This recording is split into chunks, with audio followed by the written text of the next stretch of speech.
Discover Canada, the Rights and Responsibilities of Citizenship. Study Guide. The Oath of Citizenship. I swear, or affirm, that I will be faithful and bear true allegiance to Her Majesty Queen Elizabeth II, Queen of Canada, her heirs and successors, and that I will faithfully observe the laws of Canada and fulfill my duties as a Canadian citizen. Le serment de citoyenneté. Je jure, ou j'affirme solennellement, que je serai fidèle et porterai sincère allégeance à Sa Majesté, la Reine Élisabeth II, Reine du Canada, à ses héritiers et successeurs, que j'observerai fidèlement les lois du Canada et que je remplirai loyalement mes obligations de citoyen canadien. Understanding the Oath. In Canada, we profess our loyalty to a person who represents all Canadians and not to a document such as a constitution, a banner such as a flag, or a geopolitical entity such as a country. In our constitutional monarchy, these elements are encompassed by the sovereign, a queen or king. It is a remarkably simple yet powerful principle. Canada is personified by the sovereign, just as the sovereign is personified by Canada. Message to our readers. Welcome. It took courage to move to a new country. Your decision to apply for citizenship is another big step. You are becoming part of a great tradition that was built by generations of pioneers before you.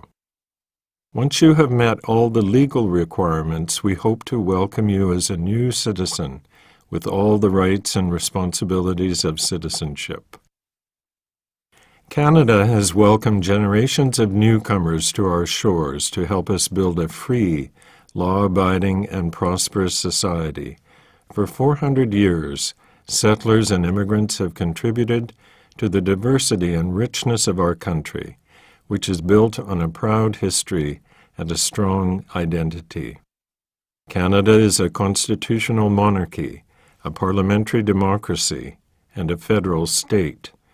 Canadians are bound together by a shared commitment to the rule of law and to the institutions of parliamentary government. Canadians take pride in their identity and have made sacrifices to defend their way of life. By coming to Canada and taking this important step towards Canadian citizenship, you are helping to write the continuing story of Canada. Immigrants between the ages of 18 and 54 must have adequate knowledge of English or French in order to become Canadian citizens. You must also learn about voting procedures, Canada's history, symbols, democratic institutions, geography, and the rights and responsibilities of citizenship. Canadian citizens enjoy many rights, but Canadians also have responsibilities. They must obey Canada's laws and respect the rights and freedoms of others. This guide will help you prepare to become a Canadian citizen. Good luck. For information about Citizenship and Immigration Canada, visit our website at www.cic.gc.ca.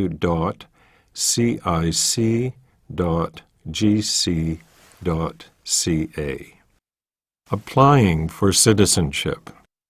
When you apply for citizenship, officials will check your status, verify that you are not prohibited from applying, and ensure that you meet the requirements.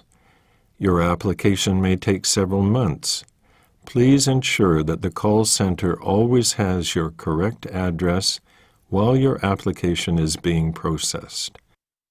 Telephone numbers will be supplied at the conclusion of this audio guide. Caption: Images of citizens taking the oath. How to use this booklet to prepare for the citizenship test. This booklet will help you prepare for the citizenship test. You should study this guide. Ask a friend or family member to help you practice answering questions about Canada. Call a local school or school board, a college, a community center, or a local organization that provides services to immigrants, and ask for information on citizenship classes. Take English or French language classes, which the Government of Canada offers free of charge. About the citizenship test. The citizenship test is usually a written test, but it could be an interview. You will be tested on two basic requirements for citizenship. 1. Knowledge of Canada and of the rights and responsibilities of citizenship. And 2. Adequate knowledge of English or French. Adult applicants 55 years of age and over do not need to write the citizenship test. The citizenship regulations provide information on how your ability to meet the Knowledge of Canada requirement is determined. Information about these regulations will be provided later in this audio guide. All the citizenship test questions are based on the subject areas noted in the citizenship regulations, and all required information is provided in this study guide. After the test. If you pass the test and meet all the other requirements, you will receive a notice to appear to take the oath of citizenship. This document tells you the date, time, and place of your citizenship ceremony. At the ceremony, you will take the oath of citizenship, sign the oath form, and receive your Canadian citizenship certificate. If you do not pass the test, you will receive a notification indicating the next steps. You are encouraged to bring your family and friends to celebrate this occasion. Rights and responsibilities of citizenship. Canadian citizens have rights and responsibilities. These come to us from our history, are secured by Canadian law, and reflect our shared traditions, identity, and values.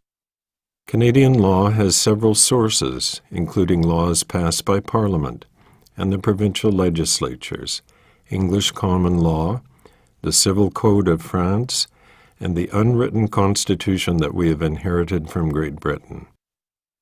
Together, these secure for Canadians an 800-year-old tradition of ordered liberty, which dates back to the signing of Magna Carta in 1215 in England, also known as the Great Charter of Freedoms, including freedom of conscience and religion, freedom of thought, belief, opinion, and expression, including freedom of speech and of the press, freedom of peaceful assembly, and freedom of association, habeas corpus, the right to challenge unlawful detention by the state, comes from English common law.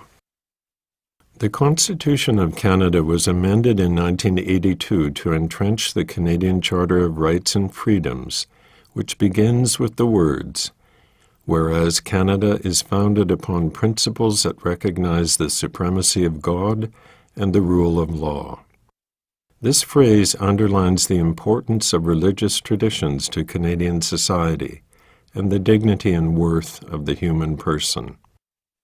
The Charter attempts to summarize fundamental freedoms while also setting out additional rights. The most important of these include mobility rights. Canadians can live and work anywhere they choose in Canada, enter and leave the country freely, and apply for a passport. Aboriginal peoples' rights. The rights guaranteed in the Charter will not adversely affect any treaty or other rights or freedoms of Aboriginal peoples. official language rights, and minority language educational rights. French and English have equal status in Parliament and throughout the government. Multiculturalism, a fundamental characteristic of the Canadian heritage and identity. Canadians celebrate the gift of one another's presence and work hard to respect pluralism and live in harmony. Caption: Image of Queen Elizabeth II proclaiming the amended Constitution in Ottawa in 1982. The equality of women and men. In Canada, men and women are equal under the law. Canada's openness and generosity do not extend to barbaric cultural practices that tolerate spousal abuse, honor killings, female genital mutilation, forced marriage, or other gender-based violence. Those guilty of these crimes are severely punished under Canada's criminal laws. Citizenship responsibilities. In Canada, rights come with responsibilities. These include obeying the law. One of Canada's founding principles is the rule of law. Individuals and governments are regulated by laws and not by arbitrary actions. No person or group is above the law. Taking responsibility for oneself and one's family, getting a job, taking care of one's family, and working hard in keeping with one's abilities are important Canadian values. Work contributes to personal dignity and self-respect, and to Canada's prosperity. Serving on a jury. When called to do so, you are legally required to serve. Serving on a jury is a privilege that makes the justice system work, as it depends on impartial juries made up of citizens. Voting in elections. The right to vote comes with a responsibility to vote in federal, provincial, or territorial and local elections. Helping others in the community. Millions of volunteers freely donate their time to help others without pay by helping people in need, assisting at your child's school, volunteering at a food bank or other charity, or encouraging newcomers to integrate. Volunteering is an excellent way to gain useful skills and develop friends and contacts. Protecting and enjoying our heritage and environment. Every citizen has a role to play in avoiding waste and pollution while protecting Canada's natural, cultural, and architectural heritage for future generations. Defending Canada. There is no compulsory military service in Canada. However, serving in the regular Canadian Forces, Navy, Army, and Air Force is a noble way to contribute to Canada and an excellent career choice. More information can be obtained online from the Canadian Forces website at www.forces.ca. You can serve in your local part-time Navy, militia, and air reserves and gain valuable experience, skills, and contacts. Young people can learn discipline, responsibility, and skills by getting involved in the cadets. More information can be obtained online from the Canadian Cadet Organization's website at www.cadets.ca. You may also serve in the Coast Guard or emergency services in your community, such as a police force or fire department. By helping to protect your community, you follow in the footsteps of Canadians before you who made sacrifices in the service of our country. Who we are. Canada is known around the world as a strong and free country. Canadians are proud of their unique identity. We have inherited the oldest continuous constitutional tradition in the world. We are the only constitutional monarchy in North America. Our institutions uphold a commitment to peace, order, and good government, a key phrase in Canada's original constitutional document in 1867, the British North America Act. A belief in ordered liberty, enterprise, hard work, and fair play have enabled Canadians to build a prosperous society in a rugged environment from our Atlantic shores to the Pacific Ocean and to the Arctic Circle. So much so that poets and songwriters have hailed Canada as the Great Dominion. To understand what it means to be Canadian, it is important to know about our three founding peoples, Aboriginal, French, and British. Caption: Images of a Métis man from Alberta, of a Cree dancer, of Inuit children in Iqaluit, Nunavut, and of the Haida artist Bill Reid carving a totem pole. Aboriginal peoples. The ancestors of Aboriginal peoples are believed to have migrated from Asia many thousands of years ago. They were well established here long before explorers from Europe first came to North America. Diverse, vibrant First Nations cultures were rooted in religious beliefs about their relationship to the Creator, the natural environment, and each other. Aboriginal and treaty rights are in the Canadian Constitution.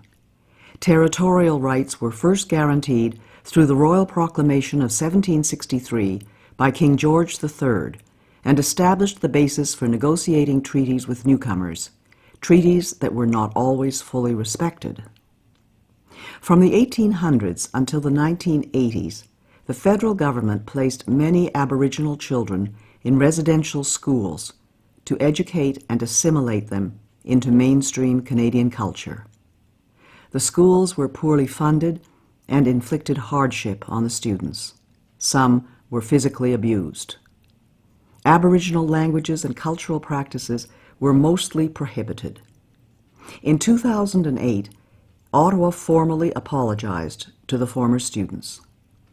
In today's Canada, Aboriginal peoples enjoyed renewed pride and confidence and have made significant achievements in agriculture, the environment, business, and the arts. Today, the term Aboriginal peoples refer to three distinct groups. Indian refers to all Aboriginal people who are not Inuit or Métis. In the 1970s, the term First Nations began to be used.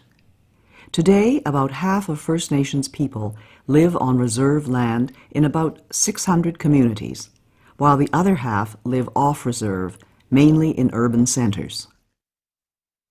The Inuit, which means the people in the Inuktitut language, live in small, scattered communities across the Arctic. Their knowledge of the land, sea, and wildlife enabled them to adapt to one of the harshest environments on Earth. The Métis are a distinct people of mixed Aboriginal and European ancestry, the majority of whom live in the prairie provinces. They come from both French and English-speaking backgrounds and speak their own dialect, Michif. About 65% of the Aboriginal people are First Nations, while 30% are Métis and 4% Inuit. Unity in diversity. John Buchan, the first Baron Tweedsmuir, was a popular Governor-General of Canada in 1935 to 1940. In a speech to the Canadian Club of Halifax in 1937, he noted that immigrant groups should retain their individuality and each make its contribution to the national character. Each could learn from the other, and while they cherish their own special loyalties and traditions, they cherish not less that new loyalty and tradition which springs from their union. The 15th Governor-General is shown in blood Kainai First Nation headdress. Caption: Images of the St. Patrick's Day Parade in Montreal, Quebec. A Highland dancer in Maxville, Ontario. A family celebrating Fête Nationale in Gatineau, Quebec.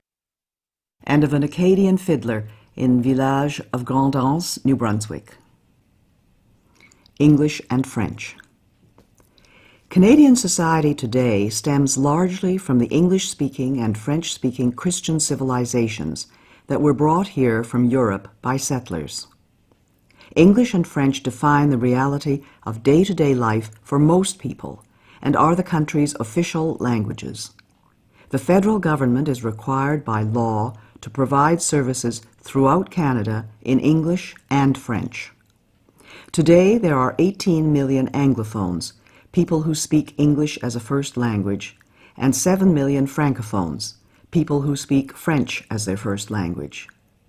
While the majority of Francophones live in the province of Quebec, 1 million Francophones live in Ontario, New Brunswick, and Manitoba, with a smaller presence in other provinces. New Brunswick is the only officially bilingual province. The Acadians are the descendants of French colonists who began settling in what are now the Maritime Provinces in 1604. Between 1755 and 1763, during the war between Britain and France, more than two-thirds of the Acadians were deported from their homeland. Despite this ordeal, known as the Great Upheaval, the Acadians survived and maintained their unique identity. Today, Acadian culture is flourishing and is a lively part of French-speaking Canada. Quebecers are the people of Quebec, the vast majority French-speaking. Most are descendants of 8,500 French settlers from the 1600s and 1700s and maintain a unique identity, culture, and language. The House of Commons recognized in 2006 that the Québécois form a nation within a united Canada. 1 million Anglo-Quebecers have a heritage of 250 years and form a vibrant part of the Quebec fabric.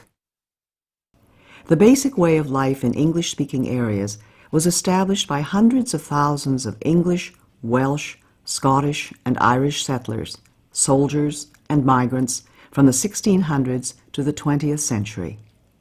Generations of pioneers and builders of British origins, as well as other groups, invested and endured hardship in laying the foundations of our country. This helps explain why Anglophones, or English speakers, are generally referred to as English Canadians. Becoming Canadian.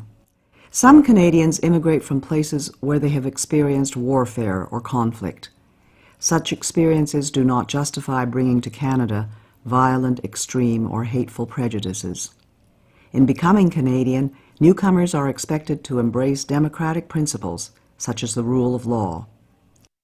Caption: Images of the celebration of cultures in Edmonton, Alberta, of Ismaili Muslims in the Calgary Stampede, Alberta, of the Caribbean Cultural Festival in Toronto, Ontario, of the Ukrainian Pysanka Festival in Vegreville, Alberta, of young Polish dancers in Oliver, British Columbia, and of the pipes and drums in Ottawa.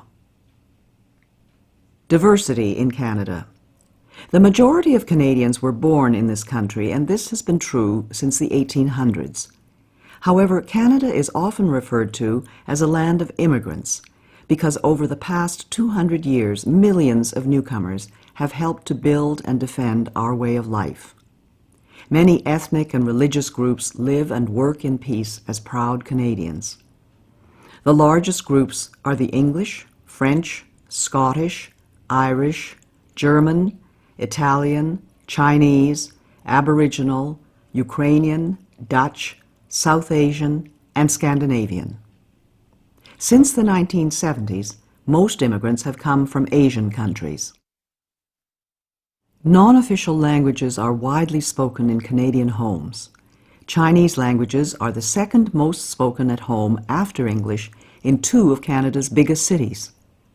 In Vancouver, 13% of the population speak Chinese languages at home. In Toronto, the number is 7%. The great majority of Canadians identify as Christians. The largest religious affiliation is Catholic, followed by various Protestant churches. The numbers of Muslims, Jews, Hindus, Sikhs, and members of other religions, as well as people who state no religion, are also growing. In Canada, the state has traditionally partnered with faith communities to promote social welfare, harmony, and mutual respect, to provide schools and health care, to resettle refugees, and to uphold religious freedom, religious expression, and freedom of conscience. Canada's diversity includes gay and lesbian Canadians who enjoy the full protection of and equal treatment under the law, including access to civil marriage. Together, these diverse groups sharing a common Canadian identity make up today's multicultural society. Caption: Images of Christmas in Gatineau, Chinese-Canadian War Veterans, Notre-Dame-des-Victoires in Quebec City, and the Chinese New Year celebration in Vancouver.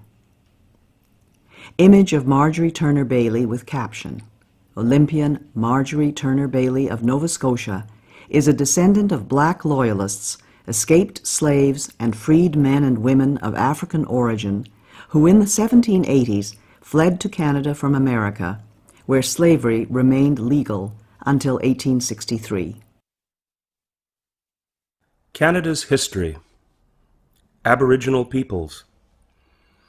When Europeans explored Canada, they found all regions occupied by native peoples they called Indians, because the first explorers thought they had reached the East Indies.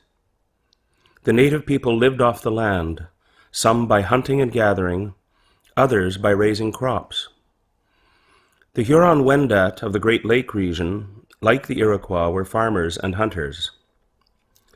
The Cree and Dene of the Northwest were hunter-gatherers.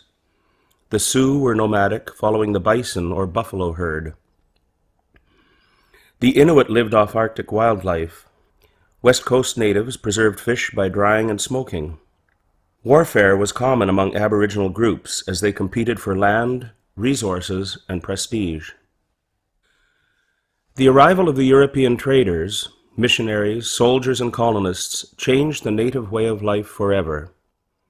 Large numbers of Aboriginals died of European diseases to which they lacked immunity. However, Aboriginals and Europeans formed strong economic, religious, and military bonds in the first 200 years of coexistence, which laid the foundations of Canada. Caption: Image of an Indian encampment during fur trade era. The first Europeans. The Vikings from Iceland who colonized Greenland 1,000 years ago also reached Labrador and the island of Newfoundland. The remains of their settlement, L'Anse-aux-Meadows, are a World Heritage Site. European exploration began in earnest in 1497 with the expedition of John Cabot, who was the first to draw a map of Canada's east coast. Image of John Cabot with caption: John Cabot, an Italian immigrant to England, was the first to map Canada's Atlantic shore, setting foot on Newfoundland, or Cape Breton Island, in 1497, and claiming the new-found land for England. English settlement did not begin until 1610. Exploring a river, naming Canada. Between 1534 and 1542, Jacques Cartier made 3 voyages across the Atlantic, claiming the land for King Francis I of France. Cartier heard 2 captured guides speak the Iroquoian word Anata, meaning village. By the 1550s, the name of Canada began appearing on maps. Image of Jacques Cartier with caption: Jacques Cartier was the first European to explore the St. Lawrence River and to set eyes on present-day Quebec City and Montreal. Royal New France. In 1604, the first European settlement north of Florida was established by French explorers Pierre de Monts and Samuel de Champlain. First on St. Croix Island in present-day Maine, then at Port Royal in Acadia, present-day Nova Scotia. In 1608, Champlain built a fortress at what is now Quebec City. The colonists struggled against a harsh climate. Champlain allied the colony with the Algonquin, Montagnais, and Huron, historic enemies of the Iroquois, a confederation of 5, later 6, First Nations who battled with the French settlements for a century. The French and the Iroquois made peace in 1701. The French and Aboriginal people collaborated in the vast fur trade economy driven by the demand for beaver pelts in Europe.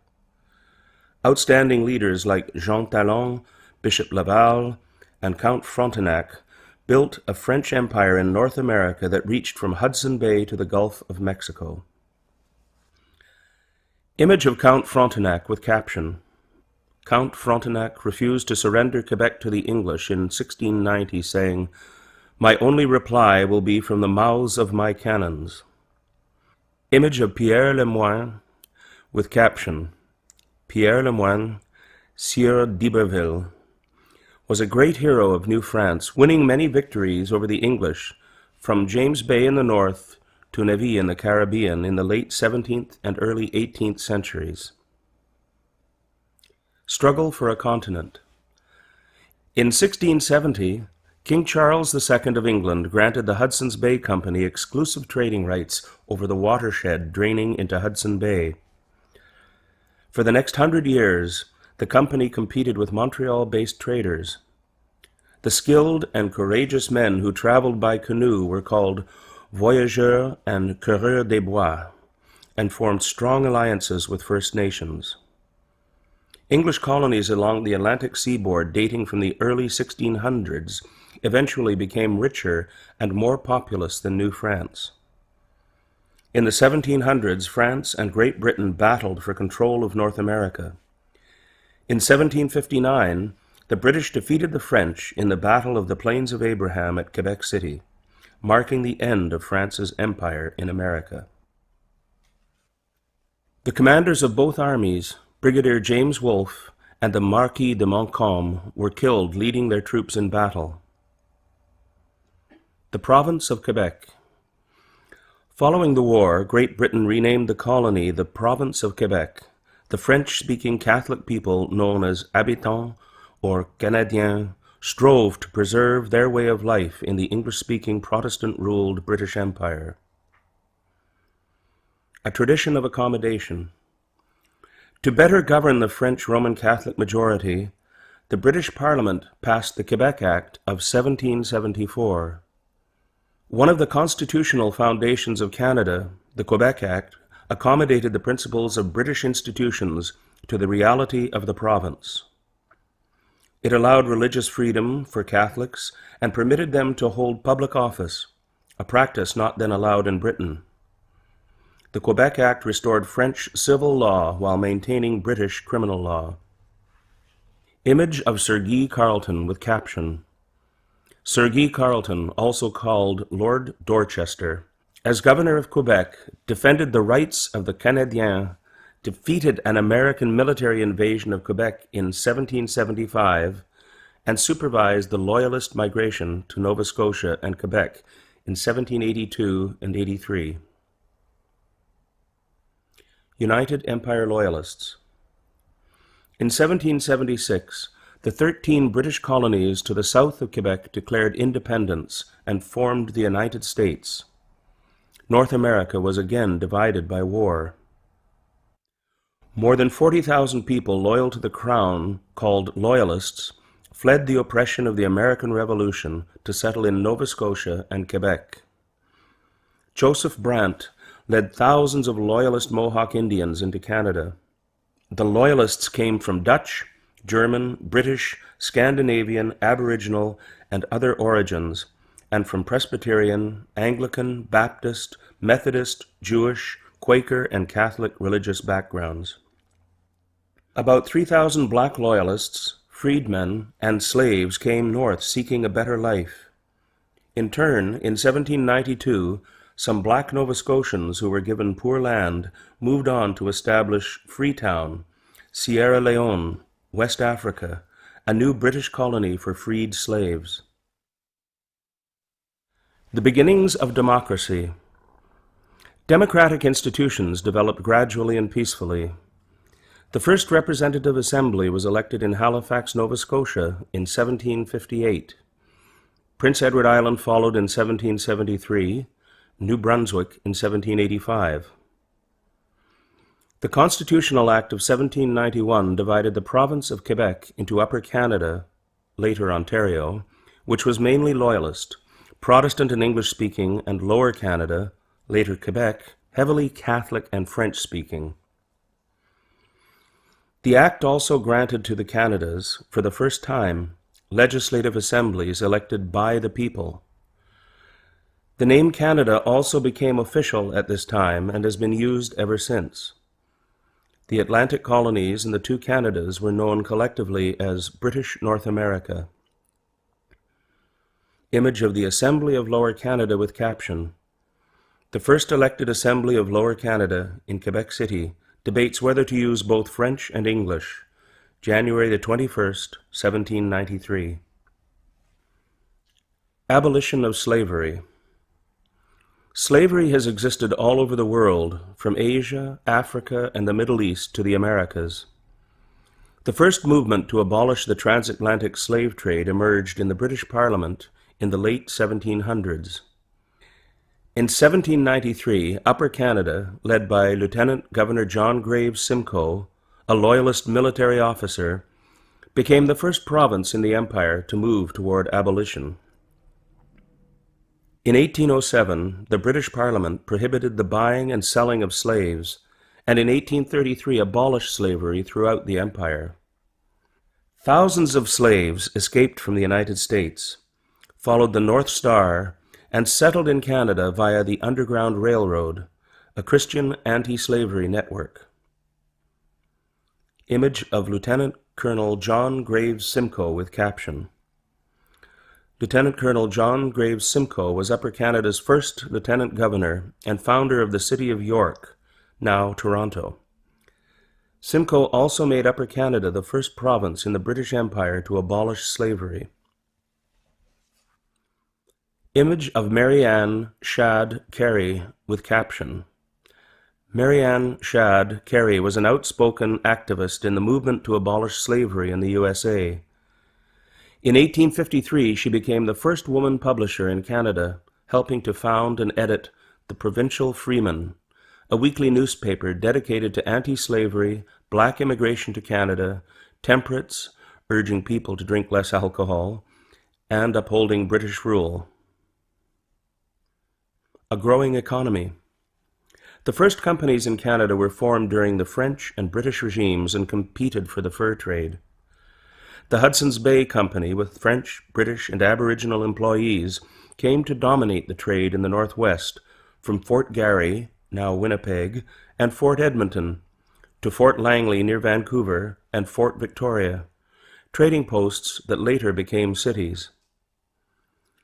The first financial institutions opened in the late 18th and early 19th centuries. The Montreal Stock Exchange opened in 1832. For centuries, Canada's economy was based mainly on farming and on exporting natural resources such as fur, fish, and timber, transported by roads, lakes, rivers, and canals. The War of 1812. The Fight for Canada. After the defeat of Napoleon Bonaparte's fleet in the Battle of Trafalgar in 1805, the Royal Navy ruled the waves. The British Empire, which included Canada, fought to resist Bonaparte's bid to dominate Europe. This led to American resentment at British interference with their shipping. Believing it would be easy to conquer Canada, the United States launched an invasion in June 1812. The Americans were mistaken. Canadian volunteers and First Nations, including Shawnee, led by Chief Tecumseh, supported British soldiers in Canada's defense. In July, Major General Sir Isaac Brock captured Detroit but was killed while defending against an American attack at Queenston Heights near Niagara Falls, a battle the Americans lost. In 1813, Lieutenant Colonel Charles de Salaberry and 460 soldiers, mostly French-Canadiens, turned back 4,000 American invaders at Châteauguay, south of Montreal. In 1813, the Americans burned Government House and the Parliament buildings in York, now Toronto. In retaliation in 1814, Major General Robert Ross led an expedition from Nova Scotia that burned down the White House and other public buildings in Washington, D.C. Ross died in battle soon afterwards and was buried in Halifax with full military honors. By 1814, the American attempt to conquer Canada had failed.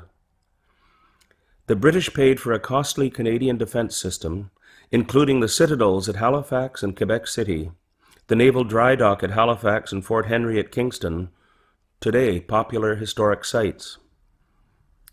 The present-day Canada-USA border is partly an outcome of the War of 1812, which ensured that Canada would remain independent of the United States.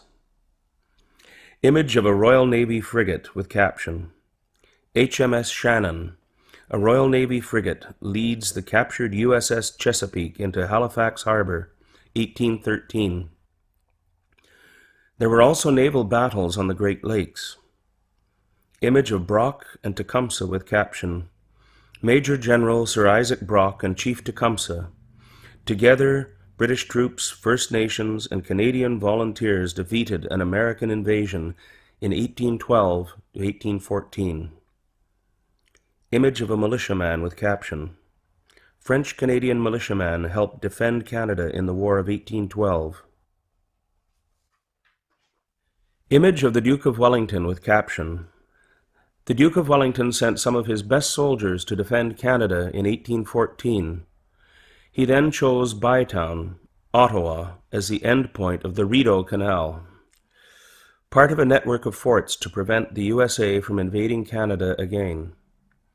Wellington, who defeated Napoleon in 1815, therefore played a direct role in founding the national capital.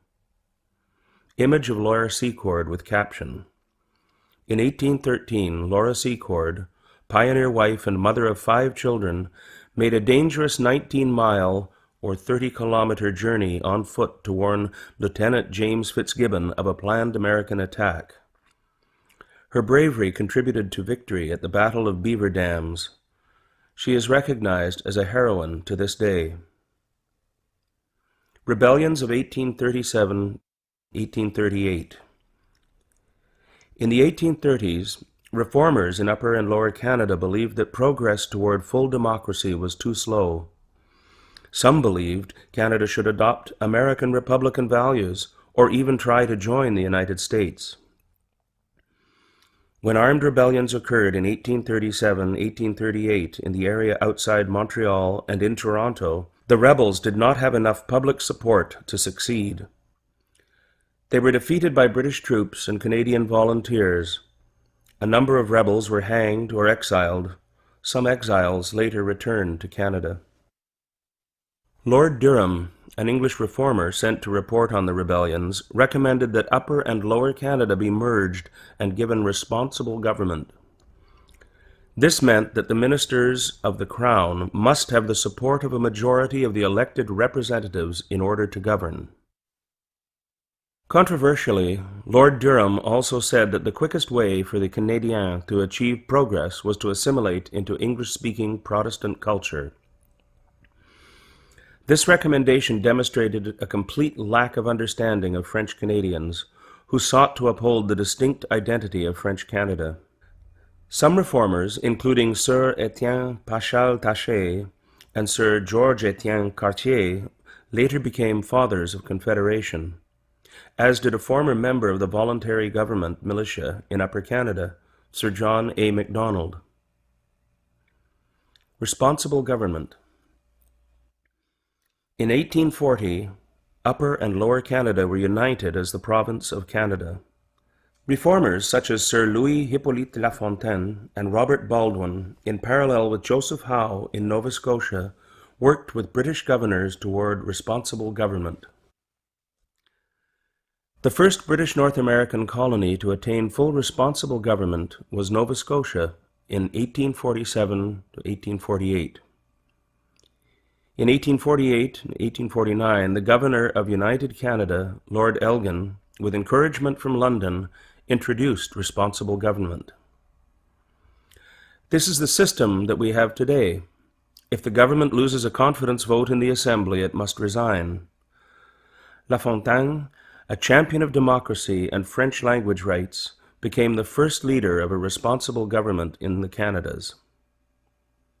Image of Sir Louis Hippolyte Lafontaine with caption, Sir Louis Hippolyte Lafontaine, a champion of French language rights, became the first head of a responsible government, similar to a prime minister, in Canada in 1849. Confederation.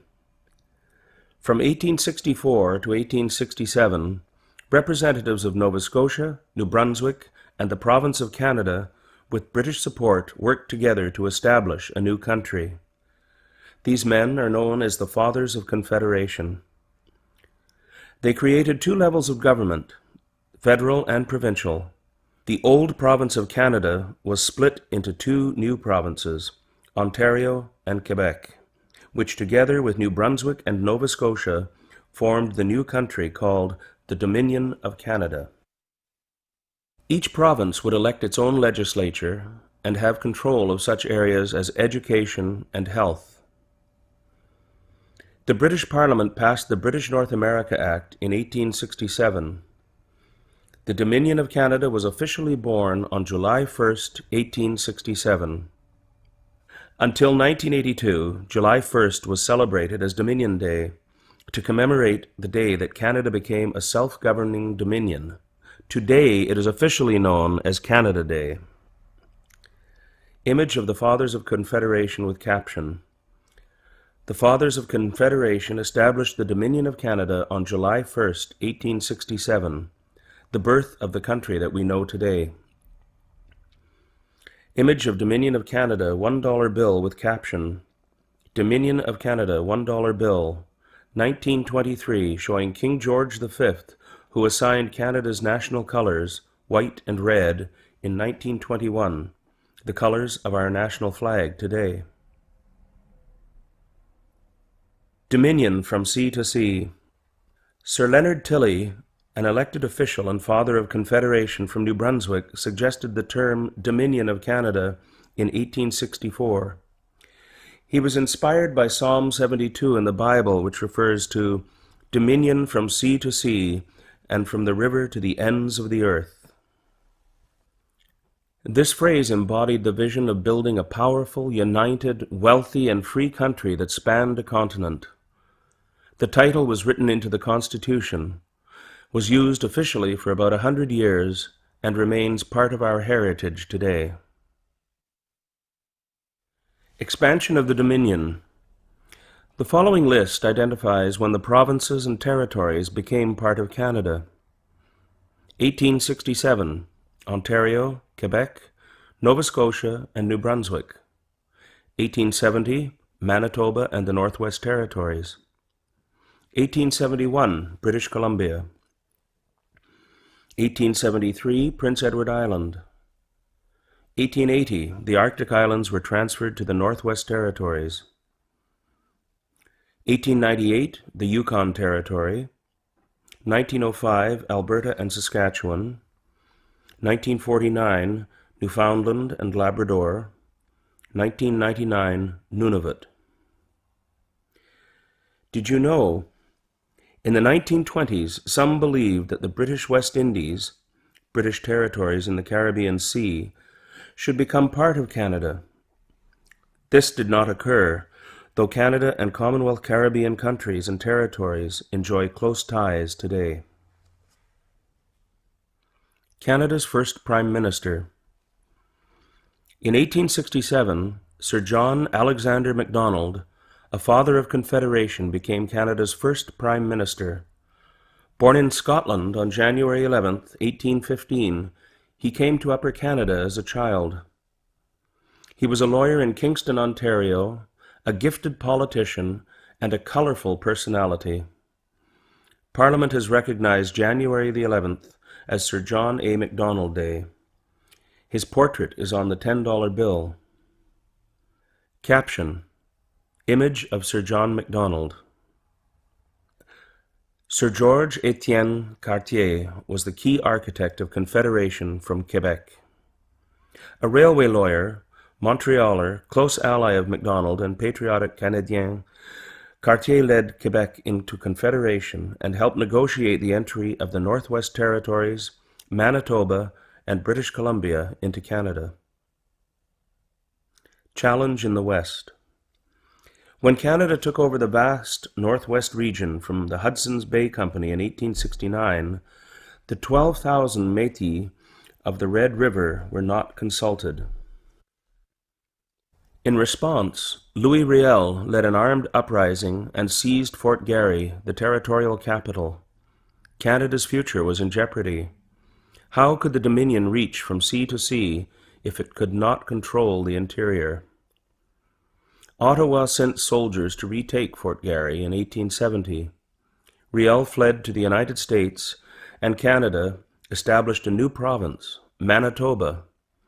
Riel was elected to Parliament, but never took his seat.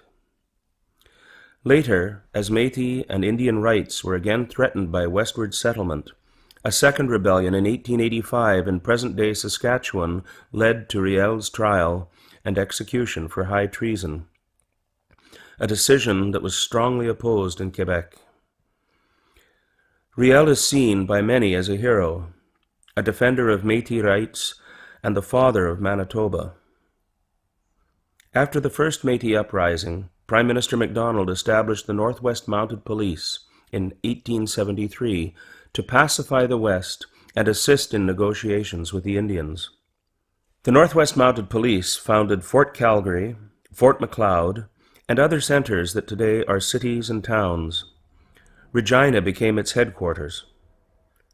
Today, the Royal Canadian Mounted Police, RCMP, or the Mounties, are the national police force and one of Canada's best-known symbols.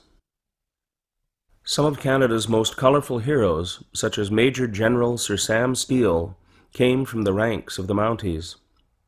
Image of Fort Garry in 1863 with caption: "The flag of the Hudson's Bay Company flew over Western Canada for 200 years before Confederation." Image of Sir Sam Steele as a great frontier hero, mounted policeman, and soldier of the Queen. Image of Gabriel Dumont as part of the Métis resistance. Gabriel Dumont was the Métis' greatest military leader. A railway from sea to sea. British Columbia joined Canada in 1871 after Ottawa promised to build a railway to the west coast. On November 7, 1885, a powerful symbol of unity was completed when Donald Smith, Lord Strathcona, the Scottish-born director of the Canadian Pacific Railway, or CPR, drove the last spike. The project was financed by British and American investors and built by both European and Chinese labor. Afterwards, the Chinese were subject to discrimination, including the head tax, a race-based entry fee. The Government of Canada apologized in 2006 for this discriminatory policy. After many years of heroic work, the CPR's ribbons of steel fulfilled a national dream. Image of a train and crew members with caption: "Members of the train crew pose with a westbound Pacific Express at the first crossing of the Illecillewaet River near Glacier in British Columbia in 1886. Image of a Chinese workers' camp on the CPR, Kamloops, in British Columbia in 1886. Moving westward. Canada's economy grew and became more industrialized during the economic boom of the 1890s and early 1900s. 1 million British and 1 million Americans immigrated to Canada at this time. Sir Wilfrid Laurier became the first French-Canadian Prime Minister since Confederation and encouraged immigration to the West. His portrait is on the $5 bill. The railway made it possible for immigrants, including 170,000 Ukrainians, 115,000 Poles, and tens of thousands from Germany, France, Norway, and Sweden to settle in the West before 1914 and develop a thriving agricultural sector. The First World War. Most Canadians were proud to be part of the British Empire. Over 7,000 volunteered to fight in the South African War from 1899 to 1902, popularly known as the Boer War, and over 260 died. In 1900, Canadians took part in the battles of Paardeberg, Horse Mountain, and Lillefontaine. victories that strengthened national pride in Canada. When Germany attacked Belgium and France in 1914 and Britain declared war, Ottawa formed the Canadian Expeditionary Force, later the Canadian Corps. More than 600,000 Canadians served in the war, most of them volunteers, out of a total population of 8 million. On the battlefield, the Canadians proved to be tough, innovative soldiers. Canada shared in the tragedy and triumph of the Western Front. The Canadian Corps captured Vimy Ridge in April 1917 with 10,000 killed or wounded, securing the Canadians' reputation for valor as the shock troops of the British Empire. One Canadian officer said, "It was Canada from the Atlantic to the Pacific on parade. In those few minutes, I witnessed the birth of a nation." April 9th is celebrated as Vimy Day. Regrettably, from 1914 to 1920, Ottawa interned over 8,000 former Austro-Hungarian subjects, mainly Ukrainian men, as enemy aliens in 24 labor camps across Canada, even though Britain advised against the policy. In 1918, under the command of General Sir Arthur Currie, Canada's greatest soldier, the Canadian Corps advanced alongside the French and British Empire troops in the last 100 days. These included the victorious Battle of Amiens on August 8, 1918, which the Germans called the Black Day of the German Army, followed by Arras, Canal du Nord, Cambrai, and Mons. With Germany and Austria's surrender, the war ended in the armistice on November 11, 1918. In total, 60,000 Canadians were killed and 170,000 wounded. The war strengthened both national and imperial pride, particularly in English Canada. Captions: Image of a sergeant, Fort Garry Horse of the Canadian Expeditionary Force in 1916. Image of Sir Arthur Currie, a reserve officer who became Canada's greatest soldier. Image of a cap badge with caption, "Maple Leaf Cap Badge from the First World War." Canada's soldiers began using the maple leaf in the 1850s. Image of the Vimy Memorial with caption, "The Vimy Memorial in France honors those who served and died in the Battle of Vimy Ridge on April 9, 1917, the first British victory of the First World War." Women get the vote. At the time of Confederation, the vote was limited to property-owning adult white males. This was common in most democratic countries at the time. The effort by women to achieve the right to vote is known as the women's suffrage movement. Its founder in Canada was Dr. Emily Stowe, the first Canadian woman to practice medicine in Canada. In 1916, Manitoba became the first province to grant voting rights to women. In 1917, thanks to the leadership of women such as Dr. Stowe and other suffragettes, the federal government of Sir Robert Borden gave women the right to vote in federal elections, first to nurses at the battlefront, then to women who were related to men in active wartime service. In 1918, most Canadian female citizens aged 21 and over were granted the right to vote in federal elections. In 1921, Agnes MacPhail, a farmer and teacher, became the first woman MP. Due to the work of Thérèse Casgrain and others, Quebec granted women the vote in 1940. Image of Agnes MacPhail. Image of a nurse with caption, "More than 3,000 nurses, nicknamed Bluebirds, served in the Royal Canadian Army Medical Corps, 2,500 of them overseas." Canadians remember the sacrifices of our veterans and brave fallen in all wars up to the present day in which Canadians took part, each year on November 11th, Remembrance Day. Canadians wear the red poppy and observe a moment of silence at the 11th hour of the 11th day of the 11th month to honor the sacrifices of over 1 million brave men and women who have served, and the 110,000 who have given their lives. Canadian Medical Officer Lieutenant Colonel John McCrae composed the poem In Flanders Fields in 1915. It is often recited on Remembrance Day. In Flanders fields, the poppies blow between the crosses, row on row that mark our place, and in the sky the larks, still bravely singing, fly scarce heard amid the guns below. We are the dead. Short days ago we lived, felt dawn, saw sunset glow, loved and were loved, and now we lie in Flanders fields. Take up our quarrel with the foe. To you from failing hands we throw the torch. Be yours to hold it high. If ye break faith with us who die, we shall not sleep, though poppies grow in Flanders fields. Caption: Images of Canadian soldiers observing Remembrance Day. Of a Remembrance Day poppy. Of a Canadian war veteran. And of scouts holding a Remembrance Day wreath. Between the wars. After the First World War, the British Empire evolved into a free association of states known as the British Commonwealth of Nations.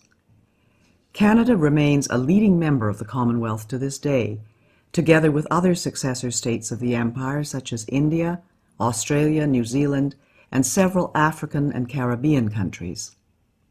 The Roaring Twenties were boom times with prosperity for businesses and low unemployment. The stock market crash of 1929, however, led to the Great Depression, or the Dirty 30s. Unemployment reached 27% in 1933, and many businesses were wiped out. Farmers in Western Canada were hit hardest by low grain prices and a terrible drought. There was growing demand for the government to create a social safety net with minimum wages, a standard work week, and programs such as unemployment insurance. The Bank of Canada, a central bank to manage the money supply and bring stability to the financial system, was created in 1934. Immigration dropped, and many refugees were turned away, including Jews trying to flee Nazi Germany in 1939. Caption: Image of Phil Edwards with caption: Phil Edwards was a Canadian track and field champion. Born in British Guyana, he won bronze medals for Canada in the 1928, 1932, and 1936 Olympics, then graduated from McGill University Medical School. He served as a captain in the Canadian Army during the Second World War, and as a Montreal doctor, became an expert in tropical diseases. The D-Day invasion, June 6, 1944. In order to defeat Nazism and fascism, the Allies invaded Nazi-occupied Europe.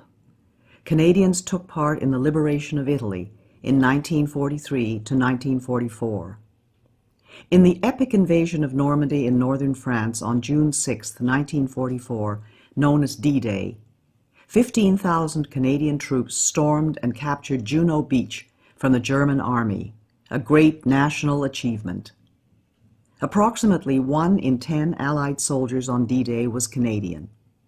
The Canadian Army liberated the Netherlands in 1944 to 1945 and helped force the German surrender of May 8, 1945, bringing to an end 6 years of war in Europe. Caption: Image of painting by Orville Fisher with caption: In the Second World War, the Canadians captured Juno Beach as part of the Allied invasion of Normandy on D-Day, June 6, 1944. The Second World War. The Second World War began in 1939 when Adolf Hitler, the National Socialist Nazi dictator of Germany, invaded Poland and conquered much of Europe. Canada joined with its democratic allies in the fight to defeat tyranny by force of arms. More than 1 million Canadians and Newfoundlanders, at that time Newfoundland was a separate British entity, served in the Second World War out of a population of 11.5 million. This was a high proportion, and of these, 44,000 were killed. The Canadians fought bravely and suffered losses in the unsuccessful defense of Hong Kong in 1941 from attack by Imperial Japan, and in a failed raid on Nazi-controlled Dieppe on the coast of France in 1942. The Royal Canadian Air Force took part in the Battle of Britain and provided a high proportion of Commonwealth aircrew in bombers and fighter planes over Europe. Moreover, Canada contributed more to the Allied air effort than any other Commonwealth country, with over 130,000 Allied aircrew trained in Canada under the British Commonwealth Air Training Plan. The Royal Canadian Navy saw its finest hour in the Battle of the Atlantic, protecting convoys of merchant ships against German submarines. Canada's merchant navy helped to feed, clothe, and resupply Britain. At the end of the Second World War, Canada had the third largest navy in the world. In the Pacific War, Japan invaded the Aleutian Islands, attacked a lighthouse on Vancouver Island, launched fire balloons over BC and the prairies, and grossly maltreated Canadian prisoners of war captured at Hong Kong. Japan surrendered on August 14, 1945, the end of 4 years of war in the Pacific. Regrettably, the state of war and public opinion in BC led to the forcible relocation of Canadians of Japanese origin by the federal government and the sale of their property without compensation. This occurred even though the military and the Royal Canadian Mounted Police told Ottawa that they posed little danger to Canada. The Government of Canada apologized in 1988 for wartime wrongs and compensated the victims. Modern Canada. Trade and economic growth. Post-war Canada enjoyed record prosperity and material progress. The world's restrictive trading policies in the Depression era were opened up by such treaties as the General Agreement on Tariffs and Trade, now the World Trade Organization. The discovery of oil in Alberta in 1947 began Canada's modern energy industry. In 1951, for the first time, a majority of Canadians were able to afford adequate food, shelter, and clothing. Between 1945 and 1970, as Canada drew closer to the United States and other trading partners, the country enjoyed one of the strongest economies among industrialized nations. Today, Canadians enjoy one of the world's highest standards of living, maintained by the hard work of Canadians and by trade with other nations, in particular the United States. As prosperity grew, so did the ability to support social assistance programs. The Canada Health Act ensures common elements and a basic standard of coverage. Unemployment insurance, now called employment insurance, was introduced by the federal government in 1940. Old age security was devised as early as 1927, and the Canada and Quebec pension plans in 1965. Publicly funded education is provided by the provinces and territories. Captions. Image of a medical researcher. Image of Toronto with caption, Toronto's business district is also Canada's financial capital. International engagement. Like Australia, New Zealand, and other countries, Canada developed its autonomy gradually with a capacity to make significant contributions internationally. The Cold War began when several liberated countries of Eastern Europe became part of a communist bloc controlled by the Soviet Union under the dictator Joseph Stalin. Canada joined with other democratic countries of the West to form the North Atlantic Treaty Organization, or NATO, a military alliance, and with the United States in the North American Aerospace Defense Command, or NORAD. Canada joined international organizations such as the United Nations, or UN. It participated in the UN operation defending South Korea in the Korean War in 1950 to 1953, with 500 dead and 1,000 wounded. Canada has taken part in numerous UN peacekeeping missions in places as varied as Egypt, Cyprus, and Haiti, as well as in other international security operations such as those in the former Yugoslavia and Afghanistan. Canada and Quebec. French-Canadian society and culture flourished in the post-war years. Quebec experienced an era of rapid change in the 1960s, known as the Quiet Revolution. Many Quebecers sought to separate from Canada. In 1963, Parliament established the Royal Commission on Bilingualism and Biculturalism. This led to the Official Languages Act of 1969, which guarantees French and English services in the federal government across Canada. In 1970, Canada helped found La Francophonie, an international association of French-speaking countries. The movement for Quebec sovereignty gained strength, but was defeated in a referendum in the province in 1980. After much negotiation, in 1982, the Constitution was amended without the agreement of Quebec.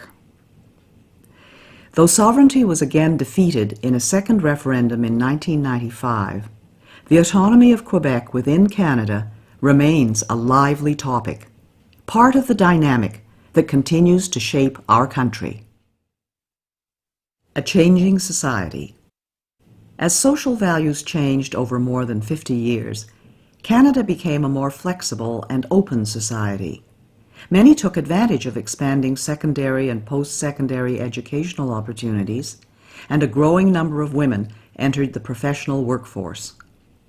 Most Canadians of Asian descent had in the past been denied the vote in federal and provincial elections.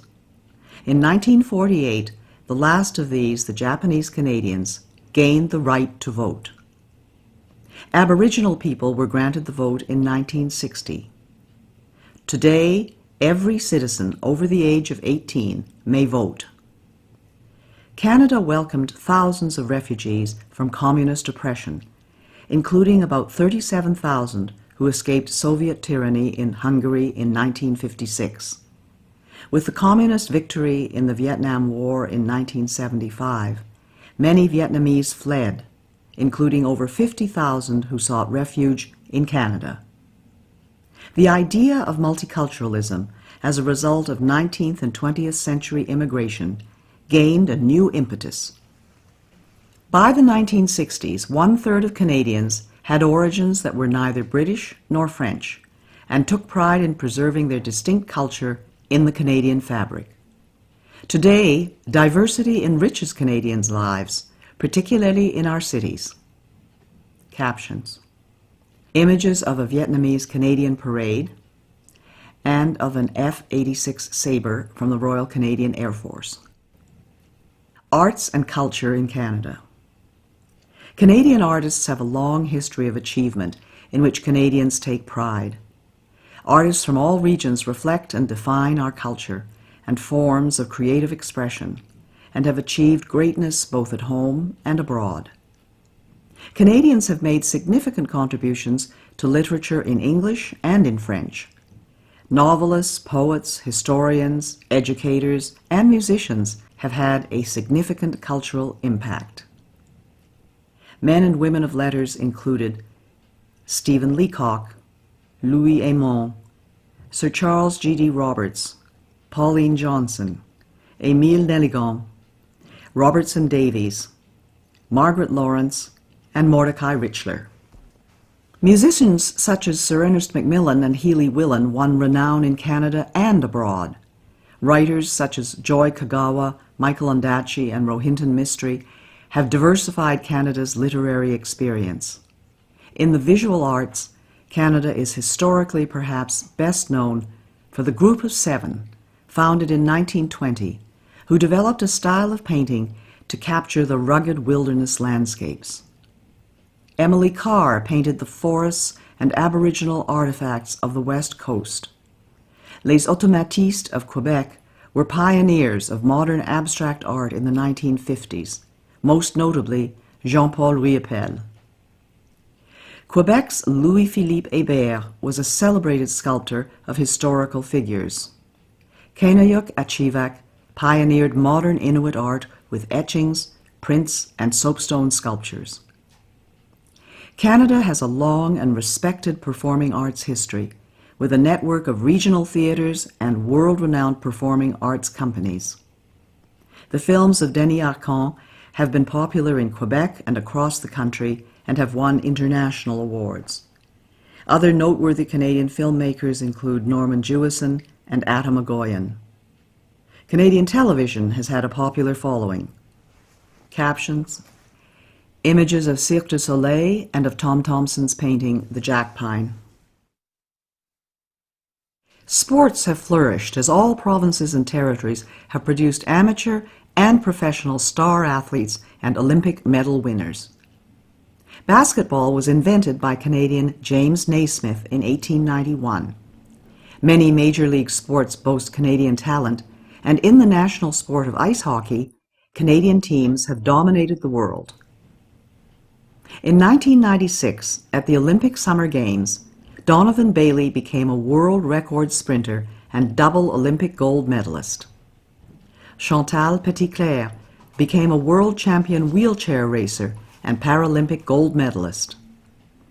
One of the greatest hockey players of all time, Wayne Gretzky, played for the Edmonton Oilers from 1979 to 1988.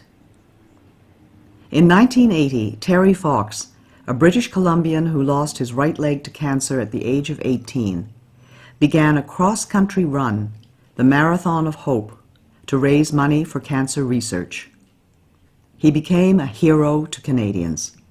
While he did not finish the run and ultimately lost his battle with cancer, his legacy continues through yearly fundraising events in his name. In 1985, fellow British Columbian Rick Hansen circled the globe in a wheelchair to raise funds for spinal cord research. Canadian advances in science and technology are world-renowned and have changed the way the world communicates and does business. Marshall McLuhan and Harold Innis were pioneer thinkers. Science and research in Canada have won international recognition and attracted world-class students, academics, and entrepreneurs engaged in medical research, telecommunications, and other fields. Since 1989, the Canadian Space Agency and Canadian astronauts have participated in space exploration, often using the Canadian-designed and built Canadarm. Gerhard Hertzberg, a refugee from Nazi Germany, John Polanyi, Sidney Altman, Richard E. Taylor, Michael Smith, and Bertram Brockhaus were Nobel Prize-winning scientists.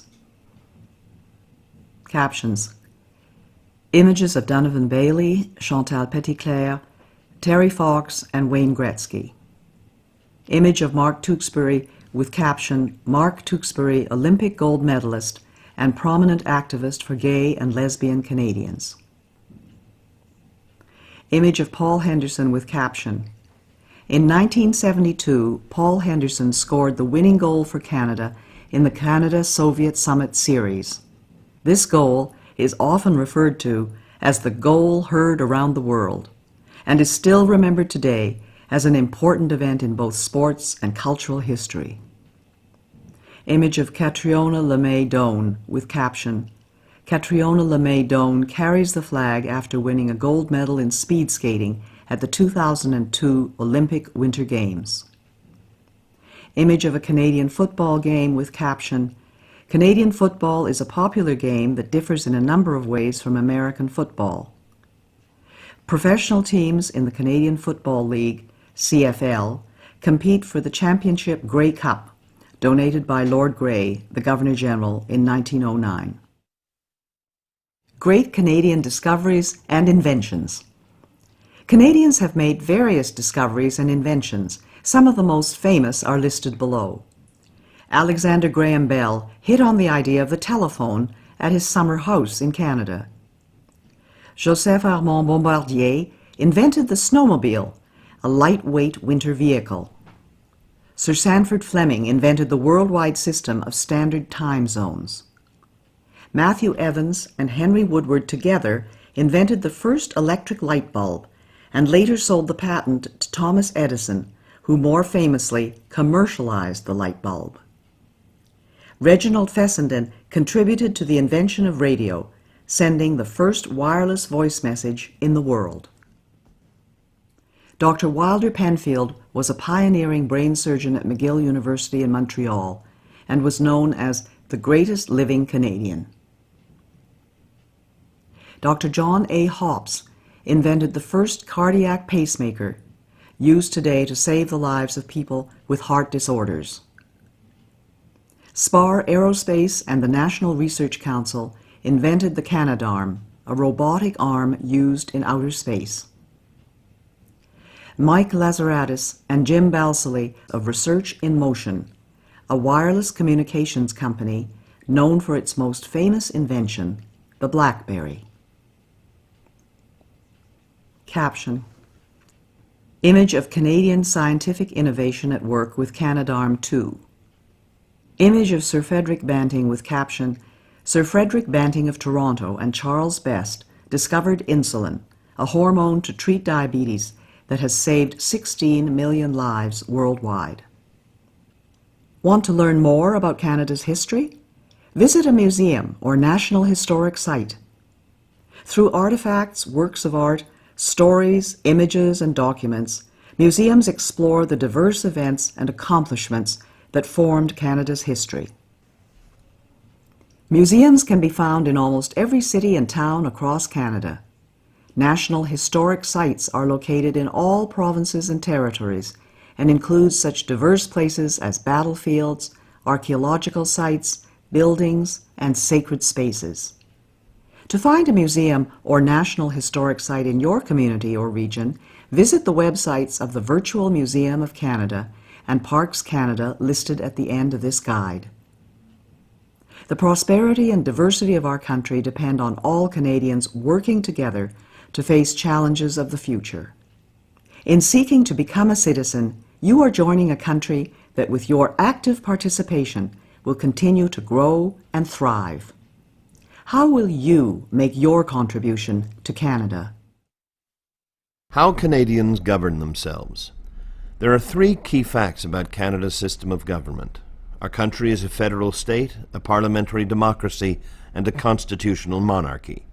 Caption: Image of Queen Elizabeth II during the opening of the Parliament in 1957. Image of the Parliament Hill in Ottawa. Federal state. There are federal, provincial, territorial, and municipal governments in Canada. The responsibilities of the federal and provincial governments were defined in 1867 in the British North America Act, now known as the Constitution Act, 1867. In our federal state, the federal government takes responsibility for matters of national and international concern. These include defense, foreign policy, interprovincial trade and communications, currency, navigation, criminal law, and citizenship. The provinces are responsible for municipal government, education, health, natural resources, property and civil rights, and highways. The federal government and the provinces share jurisdiction over agriculture and immigration. Federalism allows different provinces to adopt policies tailored to their own populations and gives provinces the flexibility to experiment with new ideas and policies. Every province has its own elected legislative assembly, like the House of Commons in Ottawa. The three northern territories, which have small populations, do not have the status of provinces, but their governments and assemblies carry out many of the same functions. Parliamentary democracy. In Canada's parliamentary democracy, the people elect members to the House of Commons in Ottawa and to the provincial and territorial legislatures. These representatives are responsible for passing laws, approving and monitoring expenditures, and keeping the government accountable. Cabinet ministers are responsible to the elected representatives, which means they must retain the confidence of the House and have to resign if they are defeated in a non-confidence vote. Parliament has three parts: the sovereign, a queen or king, the Senate, and the House of Commons. Provincial legislatures comprise the lieutenant governor and the elected assembly. In the federal government, the Prime Minister selects the cabinet ministers and is responsible for the operations and policy of the government. The House of Commons is the representative chamber made up of members of Parliament elected by the people, traditionally every 4 years. Senators are appointed by the Governor-General on the advice of the Prime Minister and serve until age 75. Both the House of Commons and the Senate consider and review bills, which are proposals for new laws. No bill can become law in Canada until it has been passed by both chambers and has received royal assent, granted by the Governor-General on behalf of the sovereign. Living in a democracy, Canadian citizens have the right and the responsibility to participate in making decisions that affect them. It is important for Canadians aged 18 or more to participate in their democracy by voting in federal, provincial, or territorial and municipal elections. The following are the steps for the legislative process in Canada, or how a bill becomes law. Step 1 is called first reading. The bill is considered read for the first time and is printed. Step 2 is called second reading. In this step, members debate the bill's principle. Step 3 is the committee stage. At this stage, committee members study the bill clause by clause. Step 4 is the report stage. At this stage, members can make other amendments to the bill. Step 5 is called the third reading. At this stage, members debate and vote on the bill. Step 6 is the Senate stage. The bill will follow a similar process in the Senate. Step 7 is called royal assent. The bill receives royal assent after being passed by both houses. Constitutional monarchy. As a constitutional monarchy, Canada's head of state is a hereditary sovereign, a queen or king, who reigns in accordance with the Constitution, the rule of law. The sovereign is a part of Parliament, playing an important non-partisan role as the focus of citizenship and allegiance, most visibly during royal visits to Canada. Her Majesty is a symbol of Canadian sovereignty, a guardian of constitutional freedoms, and a reflection of our history. The royal family's example of lifelong service to the community is an encouragement for citizens to give their best to their country. As head of the Commonwealth, the sovereign links Canada to 53 other nations that cooperate to advance social, economic, and cultural progress. Other constitutional monarchies include Denmark, Norway, Sweden, Australia, New Zealand, the Netherlands, Spain, Thailand, Japan, Jordan, and Morocco. There is a clear distinction in Canada between the head of state, the sovereign, and the head of government, the Prime Minister, who actually directs the governing of the country. The sovereign is represented in Canada by the Governor-General, who is appointed by the sovereign on the advice of the Prime Minister, usually for 5 years. In each of the 10 provinces, the sovereign is represented by the Lieutenant Governor, who is appointed by the Governor-General on the advice of the Prime Minister, also normally for 5 years. The interplay between the 3 branches of governments, the executive, legislative, and judicial, which work together but also sometimes in creative tension, helps to secure the rights and freedoms of Canadians. Each provincial and territorial government has an elected legislature where provincial and territorial laws are passed. Depending on the province or territory, the members of the legislature are called members of the Legislative Assembly, or MLAs, members of the National Assembly, or MNAs, members of the Provincial Parliament, or MPPs, or members of the House of Assembly, or MHAs. In each province, the Premier has a role similar to that of the Prime Minister in the federal government, just as the Lieutenant Governor has a role similar to that of the Governor-General. In the 3 territories, the Commissioner represents the federal government and plays a ceremonial role. Caption: Image of the Governor-General, David Johnston, Canada's 28th Governor-General since the Confederation. Canada's system of government. Parliament is comprised of 3 elements: the sovereign, who is represented in Canada by the Governor-General, the Senate, which is appointed on the Prime Minister's recommendation, and the House of Commons, which is elected by voters. The three branches of government are the executive branch, the legislative branch, and the judicial branch. The executive branch consists of the Prime Minister and the Cabinet. The legislative branch consists of the Parliament. The judicial branch consists of the different levels of courts in Canada. At the highest level, there is the Supreme Court of Canada, which consists of 9 judges that are appointed by the Governor-General.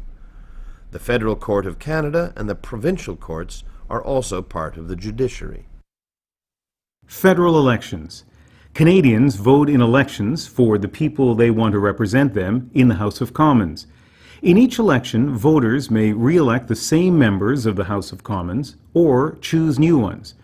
Members of the House of Commons are also known as Members of Parliament, or MPs. Under legislation passed by Parliament, federal elections must be held on the third Monday in October every 4 years following the most recent general election. The Prime Minister may ask the Governor-General to call an earlier election. Canada is divided into 308 electoral districts, also known as ridings or constituencies. An electoral district is a geographical area represented by a Member of Parliament, or MP. The citizens in each electoral district elect one MP who sits in the House of Commons to represent them, as well as all Canadians. Canadian citizens who are 18 years old or older may run in a federal election. The people who run for office are called candidates. There can be many candidates in an electoral district. The people in each electoral district vote for the candidate and political party of their choice. The candidate who receives the most votes becomes the MP for that electoral district. Voting. One of the privileges of Canadian citizenship is the right to vote. You are eligible to vote in a federal election or cast a ballot in a federal referendum if you are a Canadian citizen and at least 18 years old on voting day and on the voters list. The voters list used during federal elections and referendums are produced from the National Register of Electors by a neutral agency of Parliament called Elections Canada. This is a permanent database of Canadian citizens 18 years of age or older who are qualified to vote in federal elections and referendums. Once an election has been called, Elections Canada mails a voter information card to each elector whose name is in the National Register of Electors.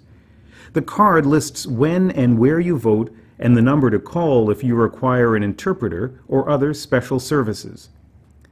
Even if you choose not to be listed in the National Register of Electors or do not receive a voter information card, you can still be added to the voters list at any time, including on Election Day. To vote either on Election Day or at advance polls, go to the polling station listed on your voter information card. Caption: Image of the House of Commons chamber. Secret ballot. Canadian law secures the right to a secret ballot. This means that no one can watch you vote, and no one should look at how you voted.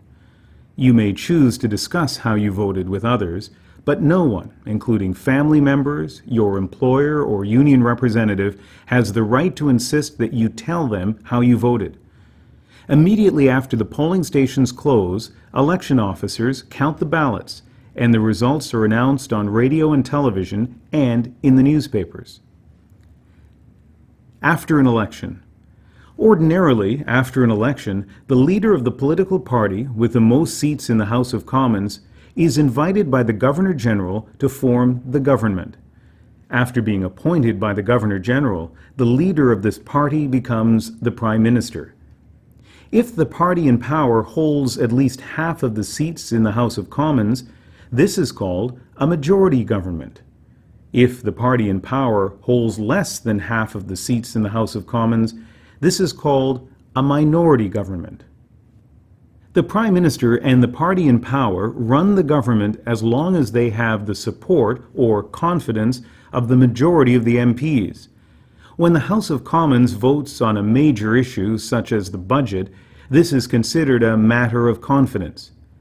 If a majority of the members of the House of Commons vote against a major government decision, the party in power is defeated, which usually results in the Prime Minister asking the Governor-General, on behalf of the sovereign, to call an election. The Prime Minister chooses the ministers of the Crown, most of them from among members of the House of Commons. Cabinet ministers are responsible for running the federal government departments. The Prime Minister and the Cabinet ministers are called the Cabinet, and they make important decisions about how the country is governed. They prepare the budget and propose most new laws. Their decisions can be questioned by all members of the House of Commons. The opposition party, with the most members of the House of Commons, is the official opposition, or Her Majesty's loyal opposition. The role of opposition parties is to peacefully oppose or try to improve government proposals. There are three major political parties currently represented in the House of Commons: the Conservative Party, Liberal Party, and New Democratic Party. Caption: Image of the House of Commons in session. Voting procedures during an election period. The following provides more information about voting in Canada. The Voter Information Card. Electors whose information is in the National Register of Electors will receive a Voter Information Card. This confirms that your name is on the voters list and states when and where you vote. If you do not receive a Voter Information Card, call your local elections office to ensure that you are on the voters list. If you do not have the number, call Elections Canada in Ottawa at 1-800-463-6868. If you cannot or do not wish to vote on Election Day, you can vote at the advance polls or by special ballot. The dates and location are on your voter information card. On Election Day, go to your polling station. The location is on your voter information card. Bring this card and proof of your identity and address to the polling station. To mark your ballot, mark an X in the circle next to the name of the candidate of your choice. Your vote is secret. You will be invited to go behind the screen to mark your ballot. Once marked, fold it and present it to the poll officials. At the ballot box, the poll official will tear off the ballot number and give your ballot back to you to deposit in the ballot box. When the polls close, every ballot is counted and the results are made public. You can see the results on television or on the Elections Canada website, www.elections.ca. Other levels of government in Canada. Local or municipal government plays an important role in the lives of our citizens. Municipal governments usually have a council that passes laws, called bylaws, that affect only the local community. The council usually includes a mayor or a reeve and councillors or aldermen. Municipalities are normally responsible for urban or regional planning, streets and roads, sanitation such as garbage removal, snow removal, firefighting, ambulance, and other emergency services, recreation facilities, public transit, and some local health and social services. Most major urban centers have municipal police forces. Provincial, territorial, and municipal elections are held by secret ballot, but the rules are not the same as those for federal elections. It is important to find out the rules for voting in provincial, territorial, and local elections so that you can exercise your right to vote. The First Nations have band chiefs and councillors who have major responsibilities on First Nations reserves, including housing, schools, and other services. There is a number of provincial, regional, and national Aboriginal organizations that are a voice for First Nations, Métis, and Inuit people in their relationships with the federal, provincial, and territorial governments. The following information will help you understand the differences between federal, provincial, and territorial and municipal levels of government. At the federal government level, the elected officials are called members of parliament, or MPs. Some responsibilities at this level of government include national defense, foreign policy, citizenship, policing, international trade, criminal justice, Aboriginal affairs, immigration, agriculture, environment. Of these examples, immigration, agriculture, and the environment are shared responsibilities with the provincial or territorial level of government. At the provincial or territorial government level, the elected officials are called one of the following titles, depending on the province or territory: members of the Legislative Assembly, or MLAs, members of the National Assembly, or MNAs, members of the Provincial Parliament, or MPPs, or members of the House of Assembly, or MHAs. Some responsibilities at this level of government include education, healthcare, natural resources, highways, policing in Ontario and Quebec, property, and civil rights. At the municipal or local government level, the elected officials are called councillors or aldermen, and the senior elected official is called a mayor or reeve. Some responsibilities at this level of government include social and community health, recycling programs, transportation and utilities, snow removal, policing, firefighting, emergency services. Caption: Image of the Provincial Assembly in Charlottetown, Prince Edward Island. How much do you know about your government? The following are some questions that you can use to test your knowledge about your government. At the federal government level, who is Canada's head of state? What is the name of the representative of the Queen of Canada, the Governor General? What is the name of the Prime Minister, the head of government? What is the name of the political party in power? What is the name of the leader of the opposition? What is the name of the party representing Her Majesty's loyal opposition? What are the names of the other opposition parties and leaders?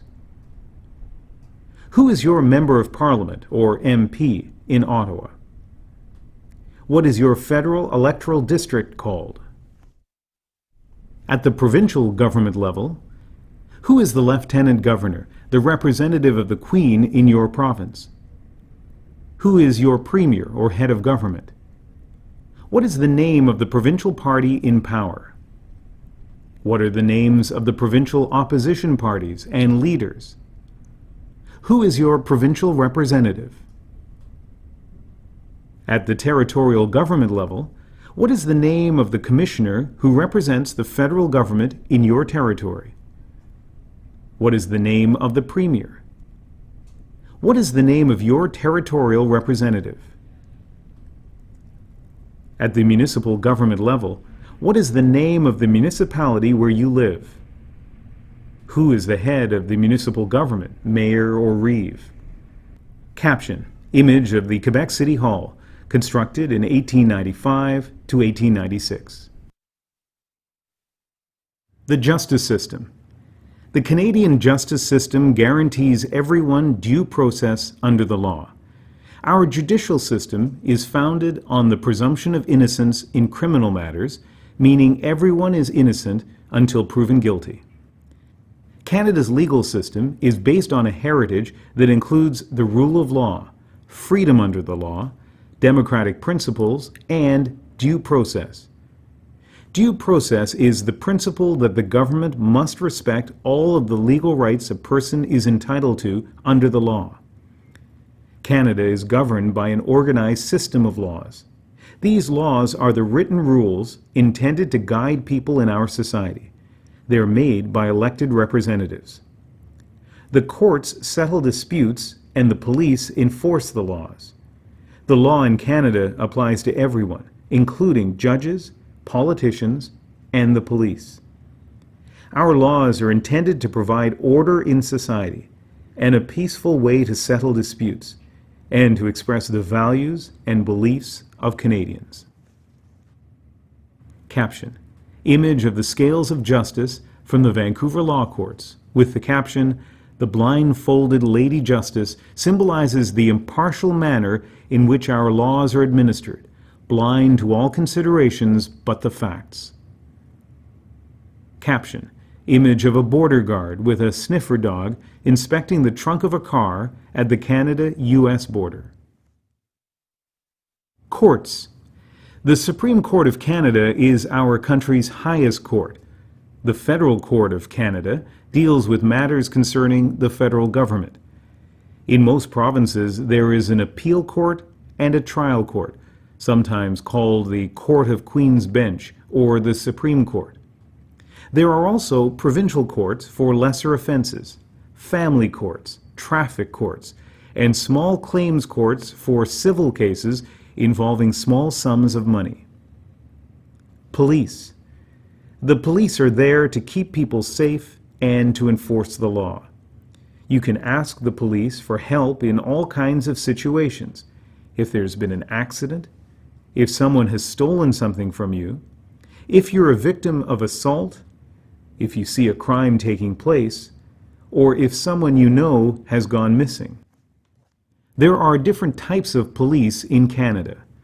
There are provincial police forces in Ontario and Quebec, and municipal police departments in all provinces. The Royal Canadian Mounted Police, or RCMP, enforce federal laws throughout Canada and serve as the provincial police in all provinces and territories except Ontario and Quebec, as well as in some municipalities. Remember, the police are there to help you. You can also question the police about their service or conduct if you feel you need to.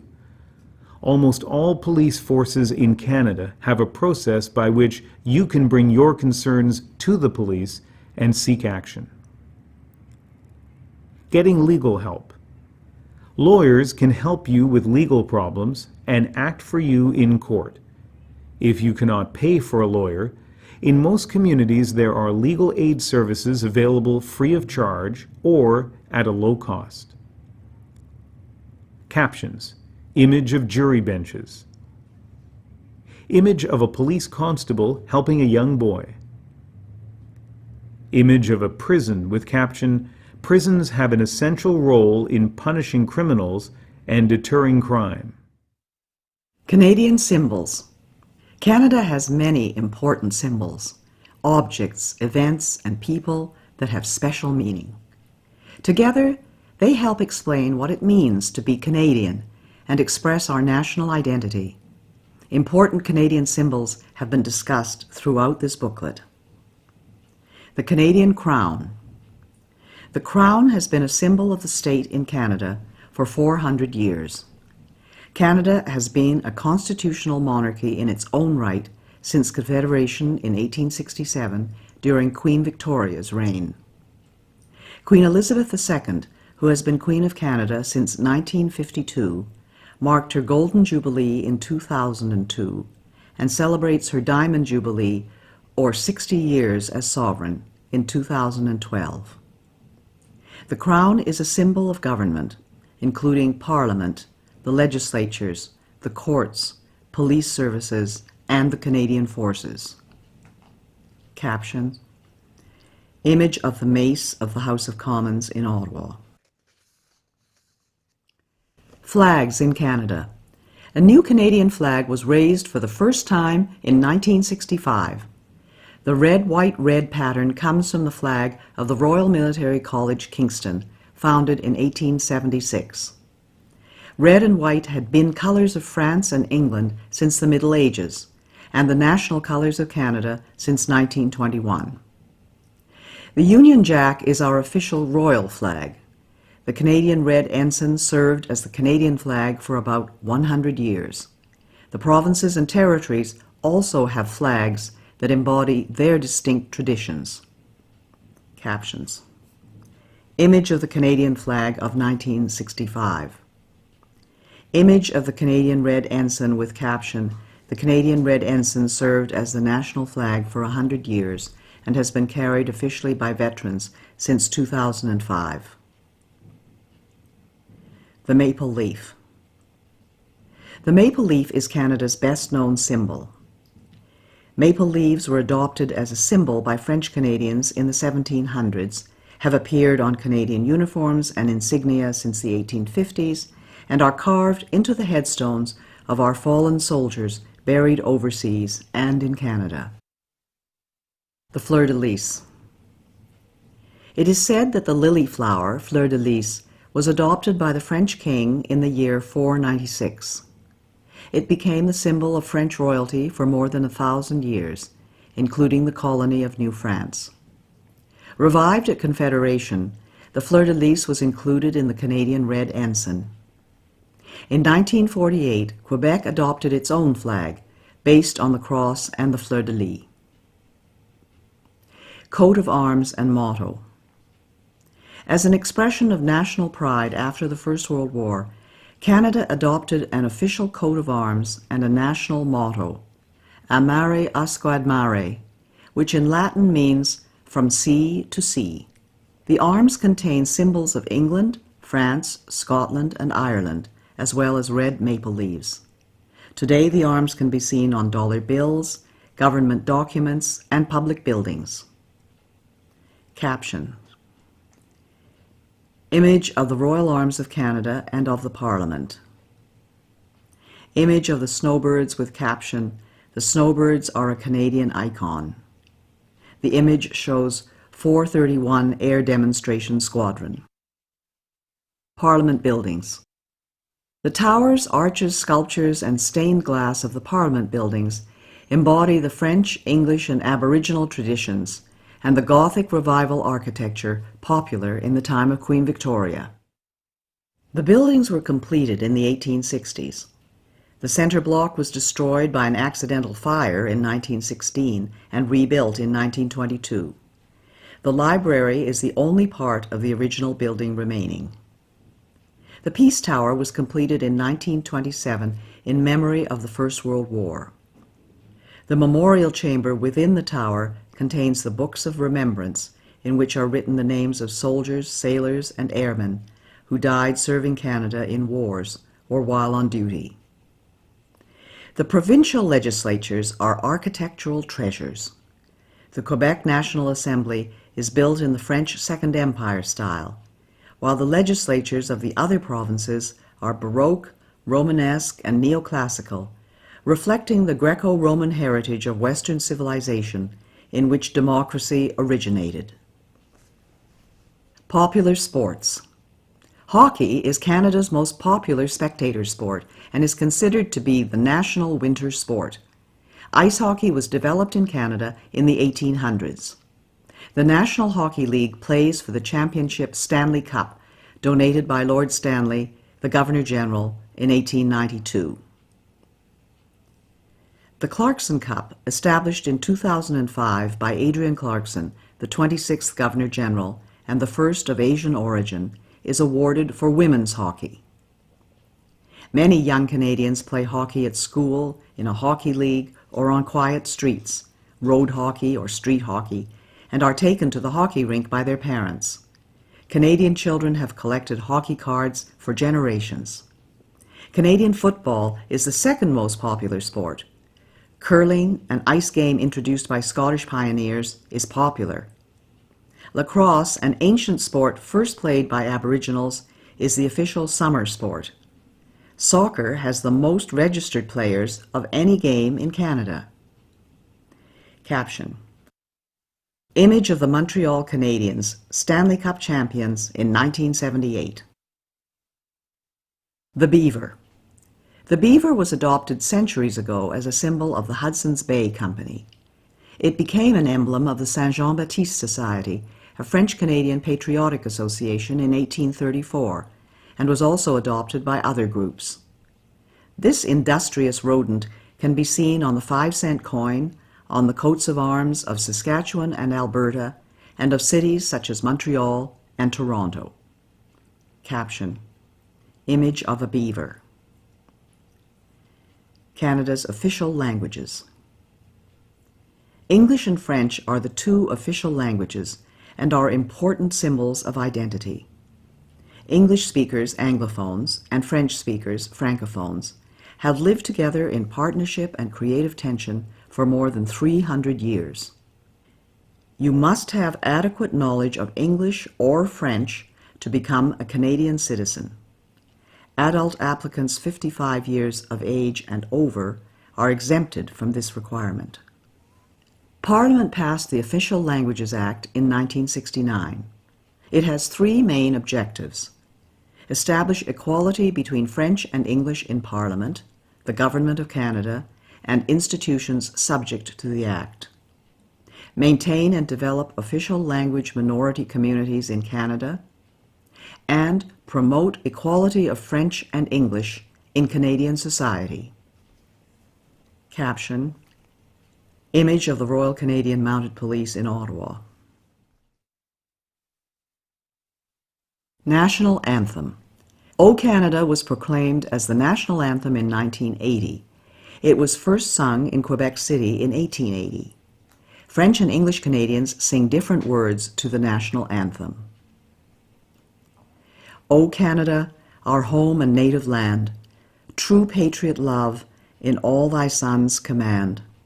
With glowing hearts we see thee rise, the true north strong and free. From far and wide, O Canada, we stand on guard for thee. God keep our land, glorious and free. O Canada, we stand on guard for thee. O Canada, we stand on guard for thee. O Canada, terre de nos aïeux, ton front est ceint de fleurons glorieux, car ton bras sait porter l'épée, il sait porter la croix. Ton histoire est une épopée des plus brillants exploits, et ta valeur, de foi trompée, protégera nos foyers et nos droits, protégera nos foyers et nos droits. Royal Anthem.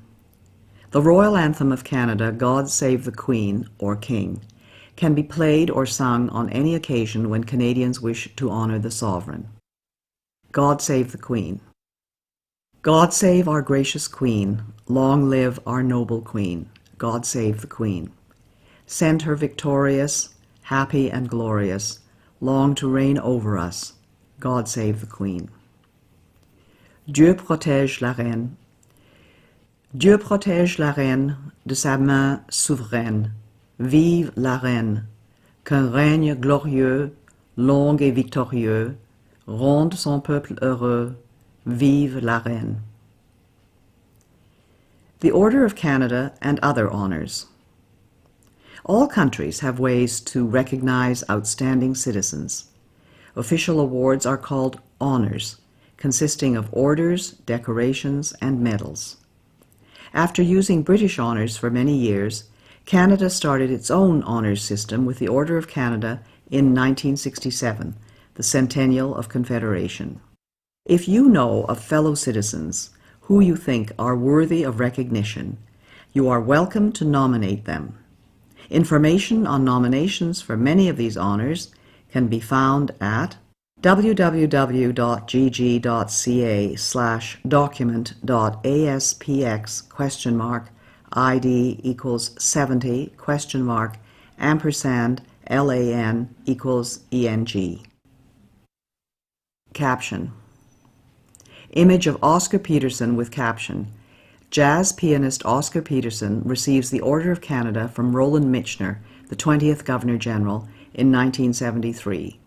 In the center are Nora Michener and a portrait of Vincent Massey, the 18th Governor-General.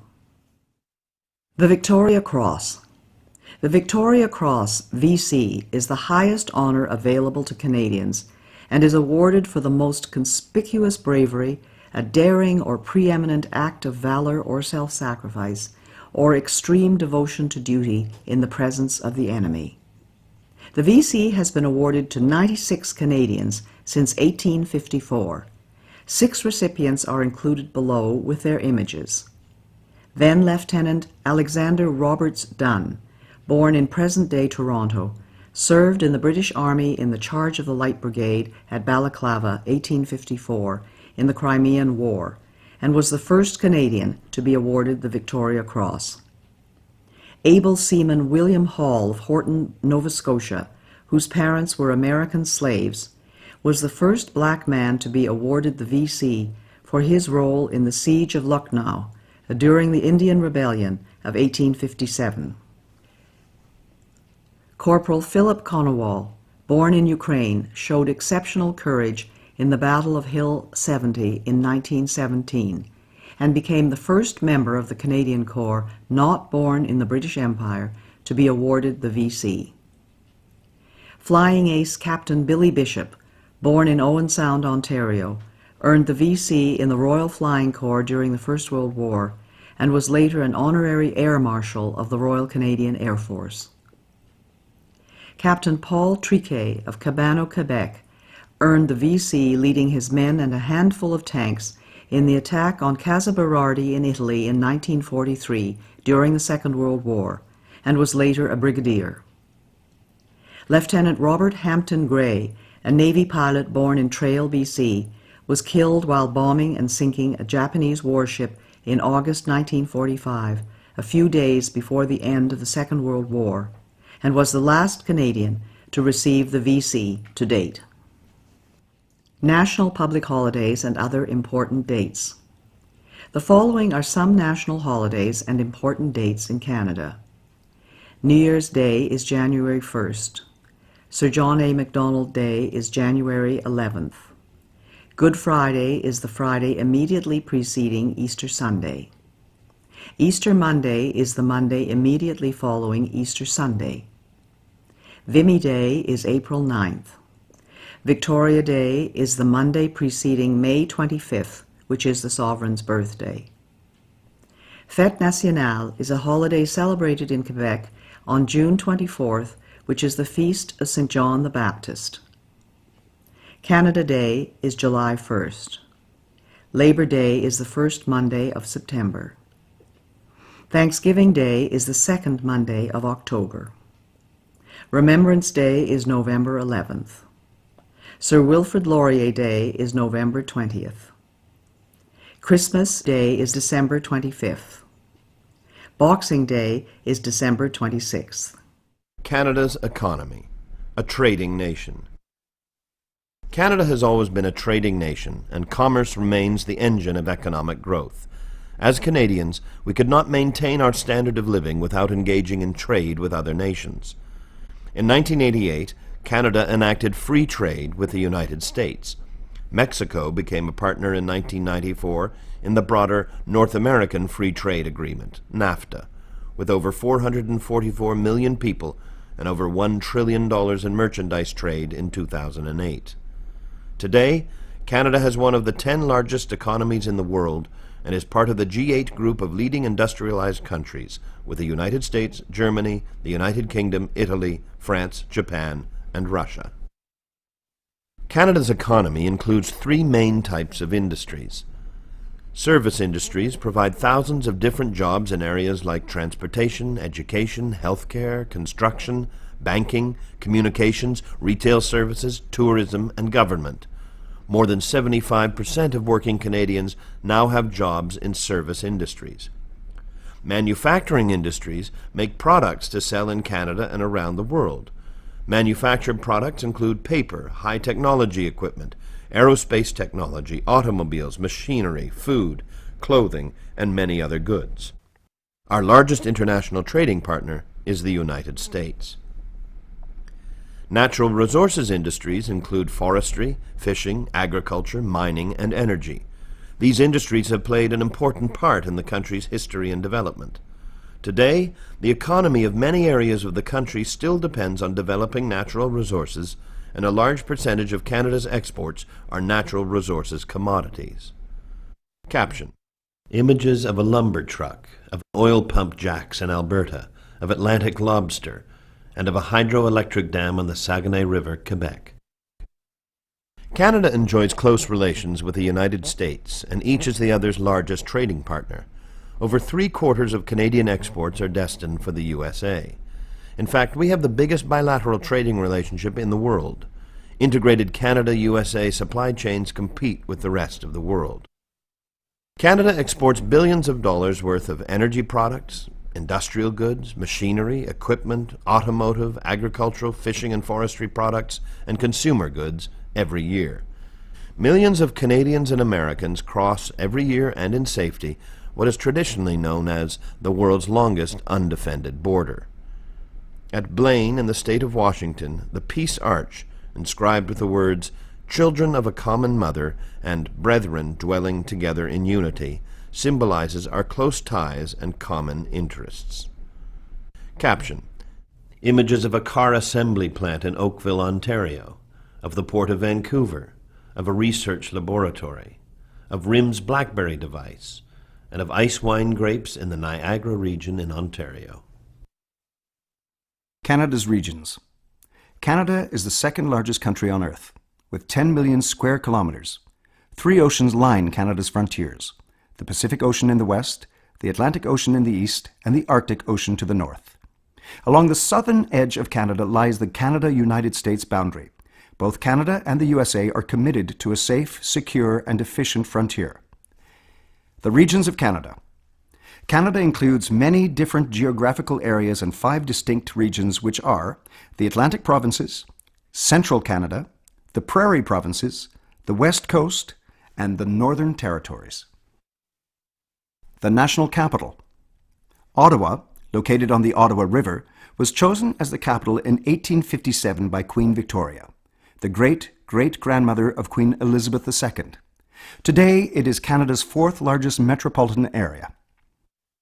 The National Capital Region, 4,700 square kilometers surrounding Ottawa, preserves and enhances the area's built heritage and natural environment. Caption: Image of the Ottawa's Rideau Canal with caption, "Ottawa's Rideau Canal, once a military waterway, is now a tourist attraction and winter skateway." Provinces and territories. Canada has 10 provinces and 3 territories. Each province and territory has its own capital city. You should know the capital of your province or territory as well as that of Canada. Population. Canada has a population of about 34 million people. While the majority live in cities, Canadians also live in small towns, rural areas, and everywhere in between. Caption: Images of the Banff National Park in Alberta and of Peggy's Cove Harbour in Nova Scotia. The following list identifies the capital cities in each province and territory. In the Atlantic provinces, St. John's is the capital of Newfoundland and Labrador. Charlottetown is the capital of Prince Edward Island. Halifax is the capital of Nova Scotia, and Fredericton is the capital of New Brunswick. In central Canada, Quebec City is the capital of Quebec. Toronto is the capital of Ontario. In the Prairie provinces, Winnipeg is the capital of Manitoba, Regina is the capital of Saskatchewan, and Edmonton is the capital of Alberta. On the west coast, Victoria is the capital of British Columbia. In the Northern Territories, Iqaluit is the capital of Nunavut. Yellowknife is the capital of the Northwest Territories, and Whitehorse is the capital of the Yukon Territory. The Atlantic Provinces.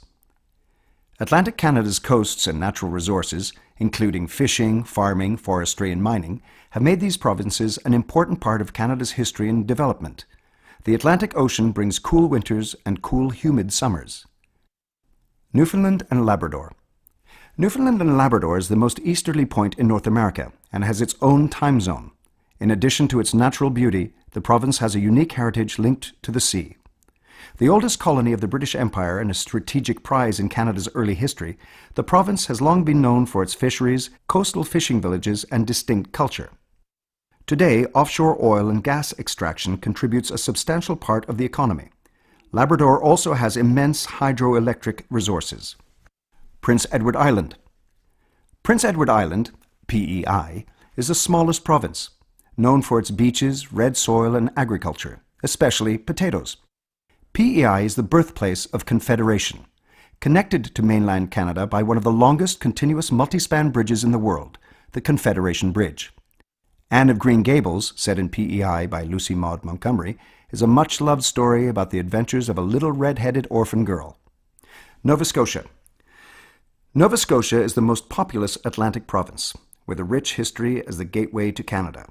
Known for the world's highest tides in the Bay of Fundy, the province's identity is linked to shipbuilding, fisheries, and shipping.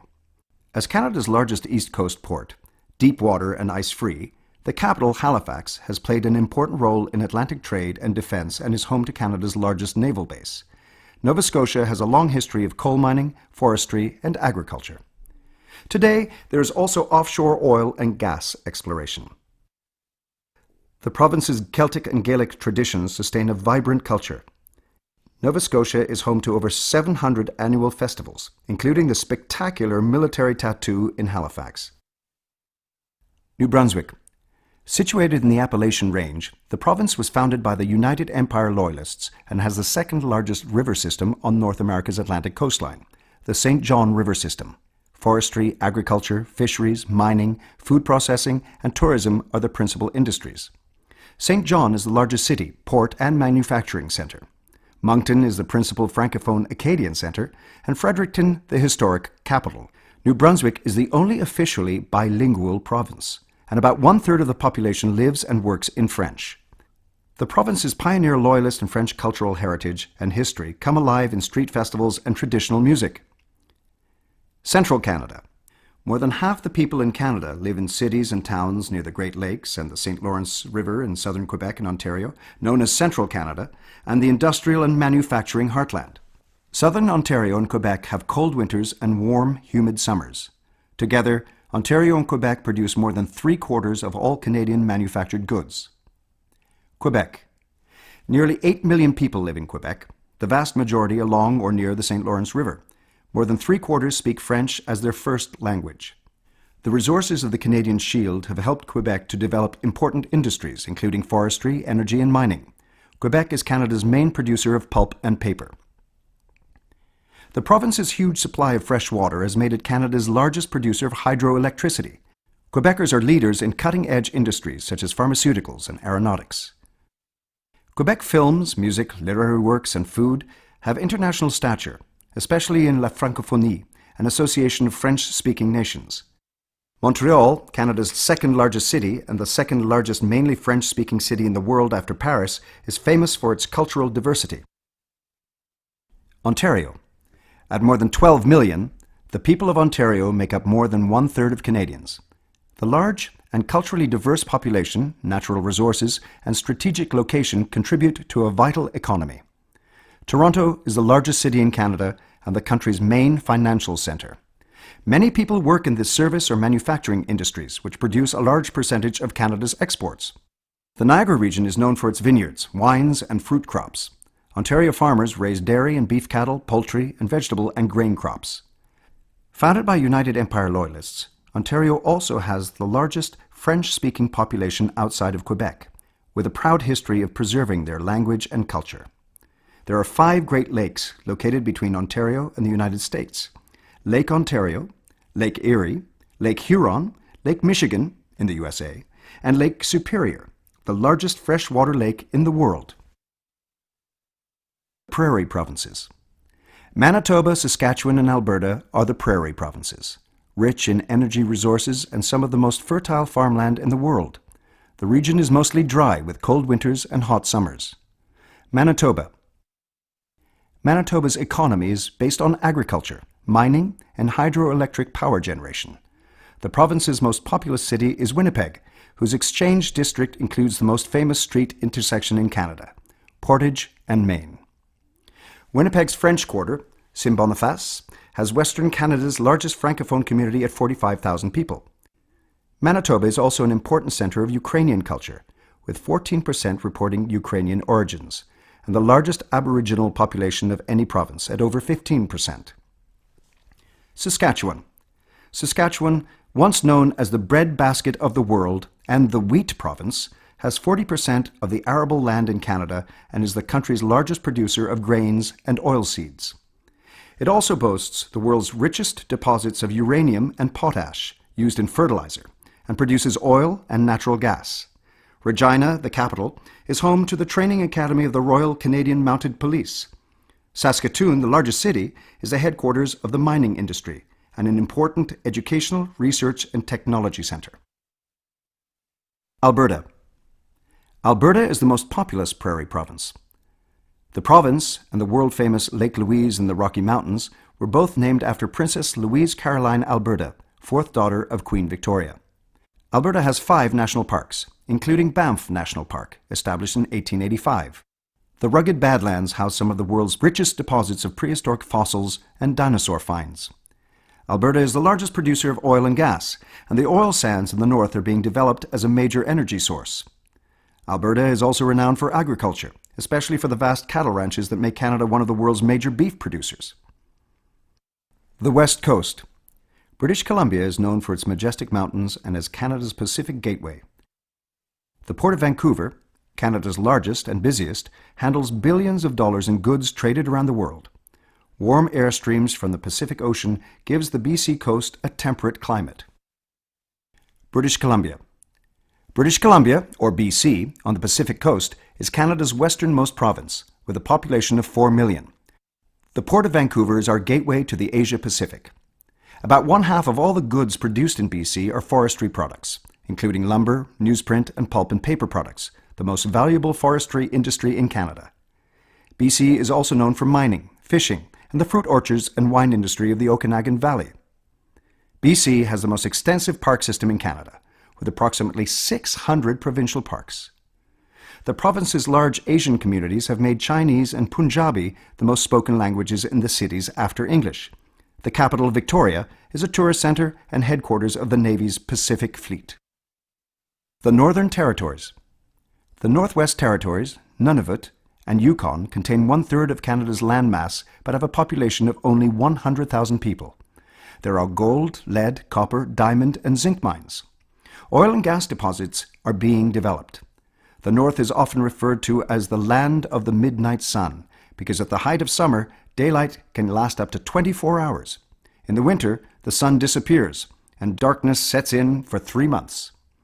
The Northern Territories have long, cold winters and short, cool summers. Much of the North is made up of tundra, the vast rocky Arctic plain. Because of the cold Arctic climate, there are no trees on the tundra and the soil is permanently frozen. Some continue to earn a living by hunting, fishing, and trapping. Inuit art is sold throughout Canada and around the world. Yukon. Thousands of miners came to the Yukon during the gold rush of the 1890s. As celebrated in the poetry of Robert W. Service, mining remains a significant part of the economy. The White Pass and Yukon Railway opened from Skagway in neighboring Alaska to the territorial capital, Whitehorse, in 1900, and provides a spectacular tourist excursion across precipitous passes and bridges. Yukon holds the record for the coldest temperature ever recorded in Canada, minus 63 degrees Celsius. Caption. Images of Mount Logan and Sir William Logan with caption. Mount Logan, located in the Yukon, is the highest mountain in Canada. It is named in honor of Sir William Logan, a world-famous geologist, born in Montreal in 1798 to Scottish immigrant parents. Logan founded and directed the Geological Survey of Canada from 1842 to 1869 and is considered one of Canada's greatest scientists. Northwest Territories. The Northwest Territories, NWT, were originally made up in 1870 from Rupert's Land and the Northwestern Territory. The capital, Yellowknife, with a population of 20,000, is called the Diamond Capital of North America. More than half the population is Aboriginal, Dene, Inuit, and Métis. The Mackenzie River, at 4,200 kilometers, is the second longest river system in North America after the Mississippi, and drains an area of 1.8 million square kilometers. Nunavut. Nunavut, meaning our land in Inuktitut, was established in 1999 from the eastern part of the Northwest Territories, including all of the former district of Keewatin. The capital is Iqaluit, formerly Frobisher Bay, named after the English explorer Martin Frobisher, who penetrated the uncharted Arctic for Queen Elizabeth I in 1576. The 19-member Legislative Assembly chooses a premier and ministers by consensus. The population is about 85% Inuit, and Inuktitut is an official language and the first language in schools. Captions. Image of an Inuit boy in Nunavut. Image of a caribou with caption. The caribou, also called reindeer, is a popular game for hunters and a symbol of Canada's north. The Canadian Rangers. Canada's vast north brings security and sovereignty challenges. Dealing with harsh weather conditions in an isolated region, the Canadian Rangers, part of the Canadian Forces Reserves, militia, play a key role. Drawing on Indigenous knowledge and experience, the Rangers travel by snowmobile in the winter and all-terrain vehicles in the summer from Resolute to the magnetic North Pole and keep the flag flying in Canada's Arctic. Study questions. One of the basic requirements of citizenship is to demonstrate that you have adequate knowledge of Canada. The Citizenship Test is used to assess your knowledge of Canada and the rights and responsibilities of being a citizen in Canada. All the Citizenship Test questions are based on information provided in this study guide. You will be asked about facts and ideas presented in the guide. The following questions are similar to the questions that are found on the Citizenship Test. Use these questions to prepare for your test. All the answers can be found in this study guide. What are the 3 responsibilities of citizenship? A. Being loyal to Canada, recycling newspapers, serving in the Navy, Army, or Air Force. B. Obeying the law, taking responsibility for oneself and one's family, serving on a jury. C. Learning both official languages, voting in elections, belonging to a union. D. Buying Canadian products, owning your own business, using less water. The correct answer is B. Obeying the law, taking responsibility for oneself and one's family, serving on a jury. What is the meaning of the Remembrance Day poppy? A. To remember our sovereign, Queen Elizabeth II. B. To celebrate Confederation. C. To honor prime ministers who have died. D. To remember the sacrifice of Canadians who have served or died in wars up to the present day. The correct answer is D. To remember the sacrifice of Canadians who have served or died in wars up to the present day. 3. How are members of Parliament chosen? A. They are appointed by the United Nations. B. They are chosen by the provincial premiers. C. They are elected by voters in their local constituency or riding. D. They are elected by landowners and police chiefs. The correct answer is C. They are elected by voters in their local constituency or riding. Other study questions. The following are some other study questions that you can use to prepare for the citizenship test. Name 2 key documents that contain our rights and freedoms. Identify 4 rights that Canadians enjoy. Name 4 fundamental freedoms that Canadians enjoy. What is meant by the equality of women and men? What are some examples of taking responsibility for yourself and your family? Who were the founding peoples of Canada? Who are the Métis? What does the word Inuit mean? What is meant by the term responsible government? Who was Sir Louis Hippolyte Lafontaine? What did the Canadian Pacific Railway symbolize? What does Confederation mean? What is the significance of the discovery of insulin by Sir Frederick Banting and Charles Best? What does it mean to say that Canada is a constitutional monarchy? What are the 3 branches of government? What is the difference between the role of the Queen and that of the Prime Minister? What is the highest honor that Canadians can receive? When you go to vote on Election Day, what do you do? Who is entitled to vote in Canadian federal elections? In Canada, are you obliged to tell other people how you voted? After an election, which party forms the government? Who is your member of parliament? What are the 3 levels of government? What is the role of the courts in Canada? In Canada, are you allowed to question the police about their service or conduct? Name 2 Canadian symbols. What provinces are referred to as the Atlantic provinces? What is the capital of the province or territory that you live in? For more information about Canadian citizenship, you can obtain citizenship application information and take advantage of the many resources that are available by telephone.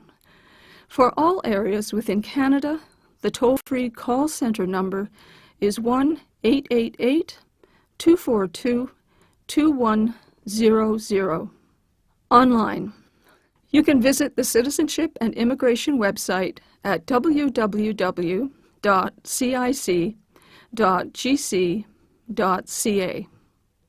Discover Canada can be downloaded from this website. Citizenship classes. To obtain more information about citizenship classes, contact schools and colleges in your area. Go to your local library or community center. Contact local settlement agencies or ethnocultural associations. For more information about Canada, ask a librarian to help you find books and videos about Canada. You could begin by asking for these books. The Canada Yearbook, published by Statistics Canada. Canada, a Portrait, published by Statistics Canada. How Canadians Govern Themselves, by Eugene Forsey. It can be found online at the Library of Parliament at www.parl.gc.ca.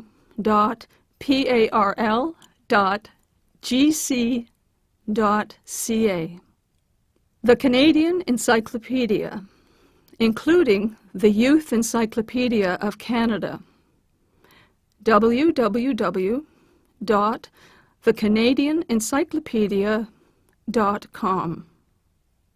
The Story of Canada, written by Janet Lunn and Christopher Moore, published by Leicester Publishing Limited. Symbols of Canada, published by Canadian Heritage. A Crown of Maples, published by Canadian Heritage. Canada, A People's History, Canadian Broadcasting Corporation. Canada's History, published by Canada's National History Society.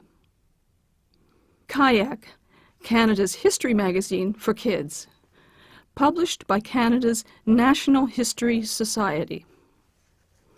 For more information about federal programs and services, you can obtain information about Canada by telephone or on the Internet. By telephone, call toll-free 1-800-O-CANADA, 1-800-622-6232, or 1-800-465-7735 TTY. Internet. The Government of Canada website contains information about many government programs and services. It can be found at www.canada.gc.ca.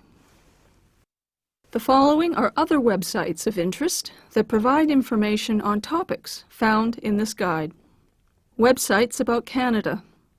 The Crown and Governor-General, www.gg.ca. Canadian Heritage, www.pch.gc.ca.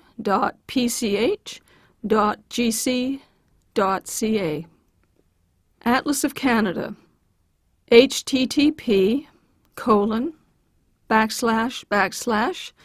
atlas.nrcan.gc.ca/index.html. Teachers and Youth Corner, www.cic.gc.ca/English/Endex.asp.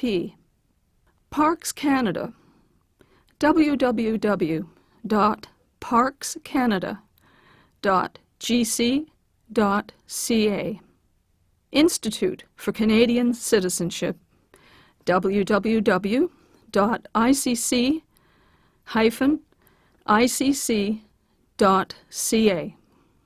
The Historica Dominion Institute, www.historica-dominion.ca.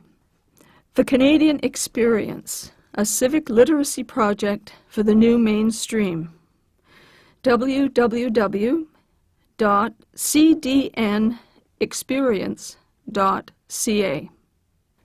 Websites about Canadian history: Canadian Confederation, www.collectionscanada.gc.ca/confederation-e.html. Confederation for Kids, www.confederation-kids-index-e.html. First Among Equals, the Prime Minister in Canadian Life and Politics, www.collectionscanada.gc.ca/Prime Ministers.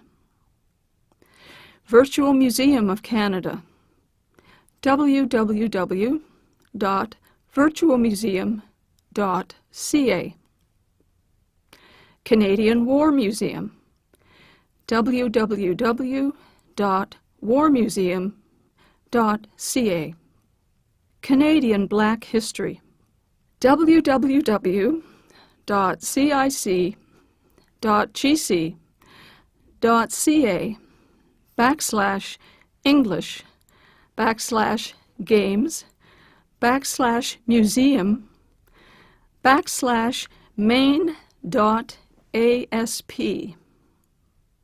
Websites about military history and remembrance. A Day of Remembrance, www.vac-content//other/dayremembrance.pdf. Heroes and Poppies, An Introduction to Remembrance, available in hard copy version only. Order at https://crorders-command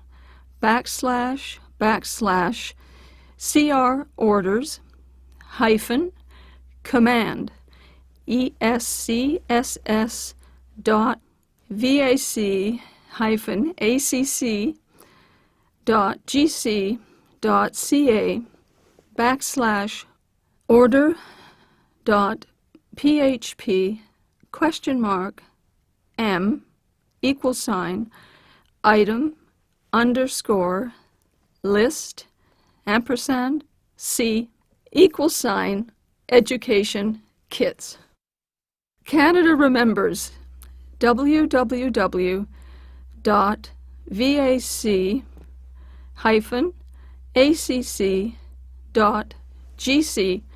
/remembers/sub/sub/sub/history/infosheets. Historical booklets, www.vac-sub/sub/history/series. Websites about government. Parliament of Canada, www.parl.gc.ca.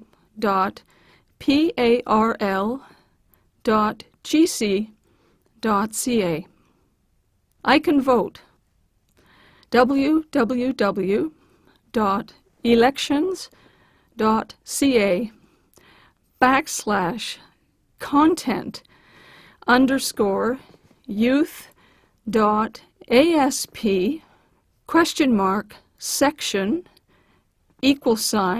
YTH ampersand DIR =RES /GEN /CAN ampersand document index ampersand LANG E ampersand text only false.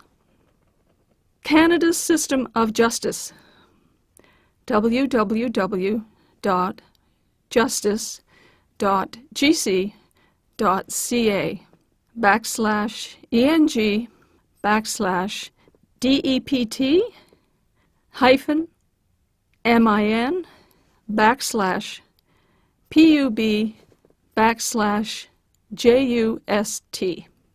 Websites about geography. Geography quizzes.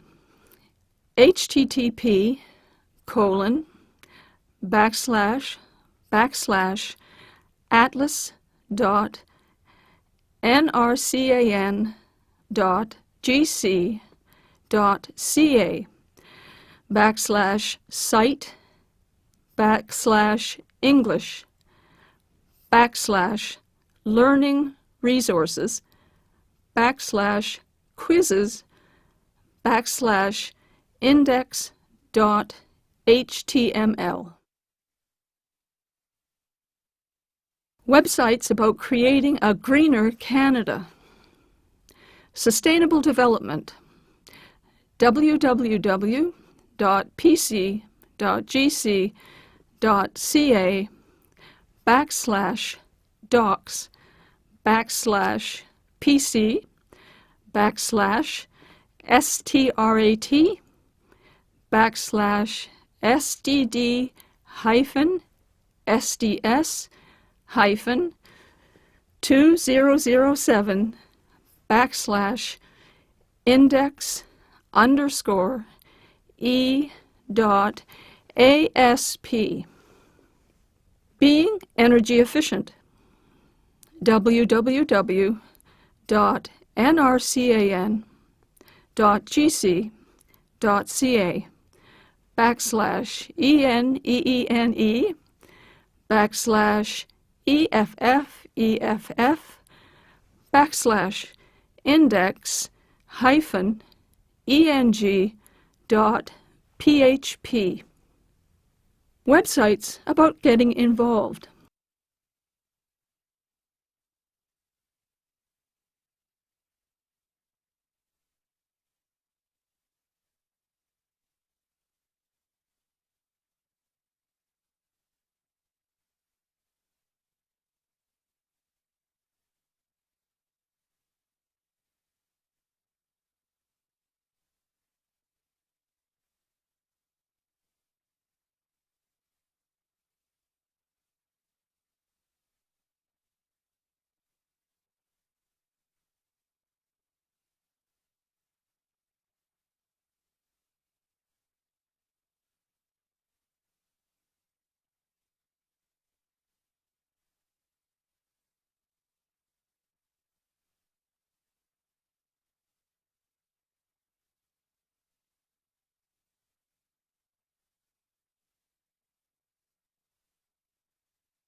Authorities.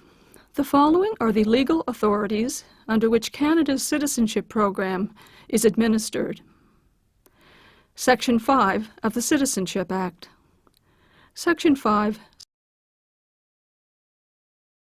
grants citizenship to any person who has an advantage of Canada and the responsibilities and privileges of citizenship.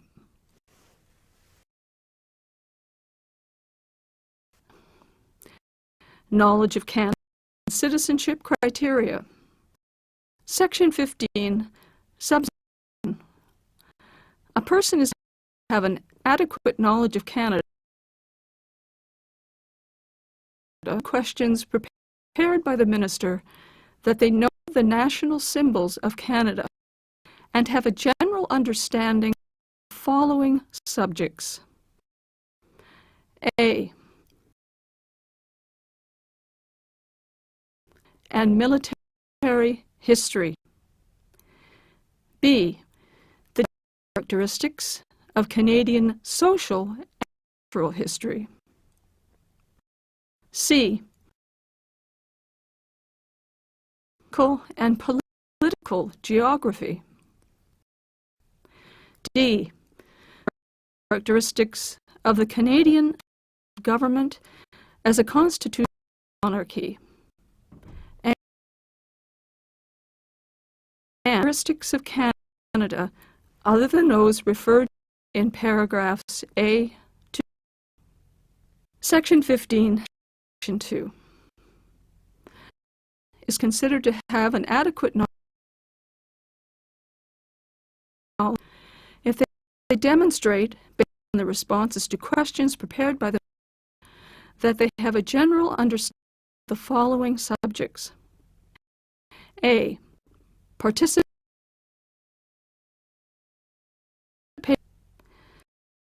B. Participation in Canadian society, including volunteerism, the environment, and the protection of heritage. Respect for the rights, freedoms, and obligations set out in the laws of Canada. And D. Of citizenship other than those referred to in paragraphs A.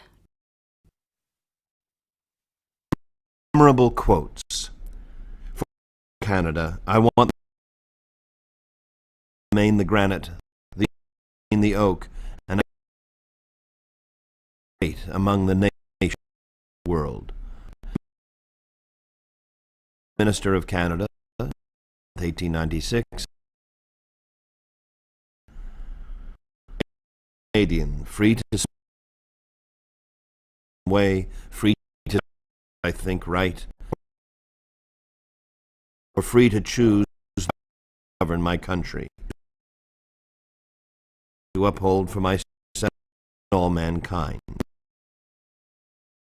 Minister of Canada, 1st, 1963. These quotes do not need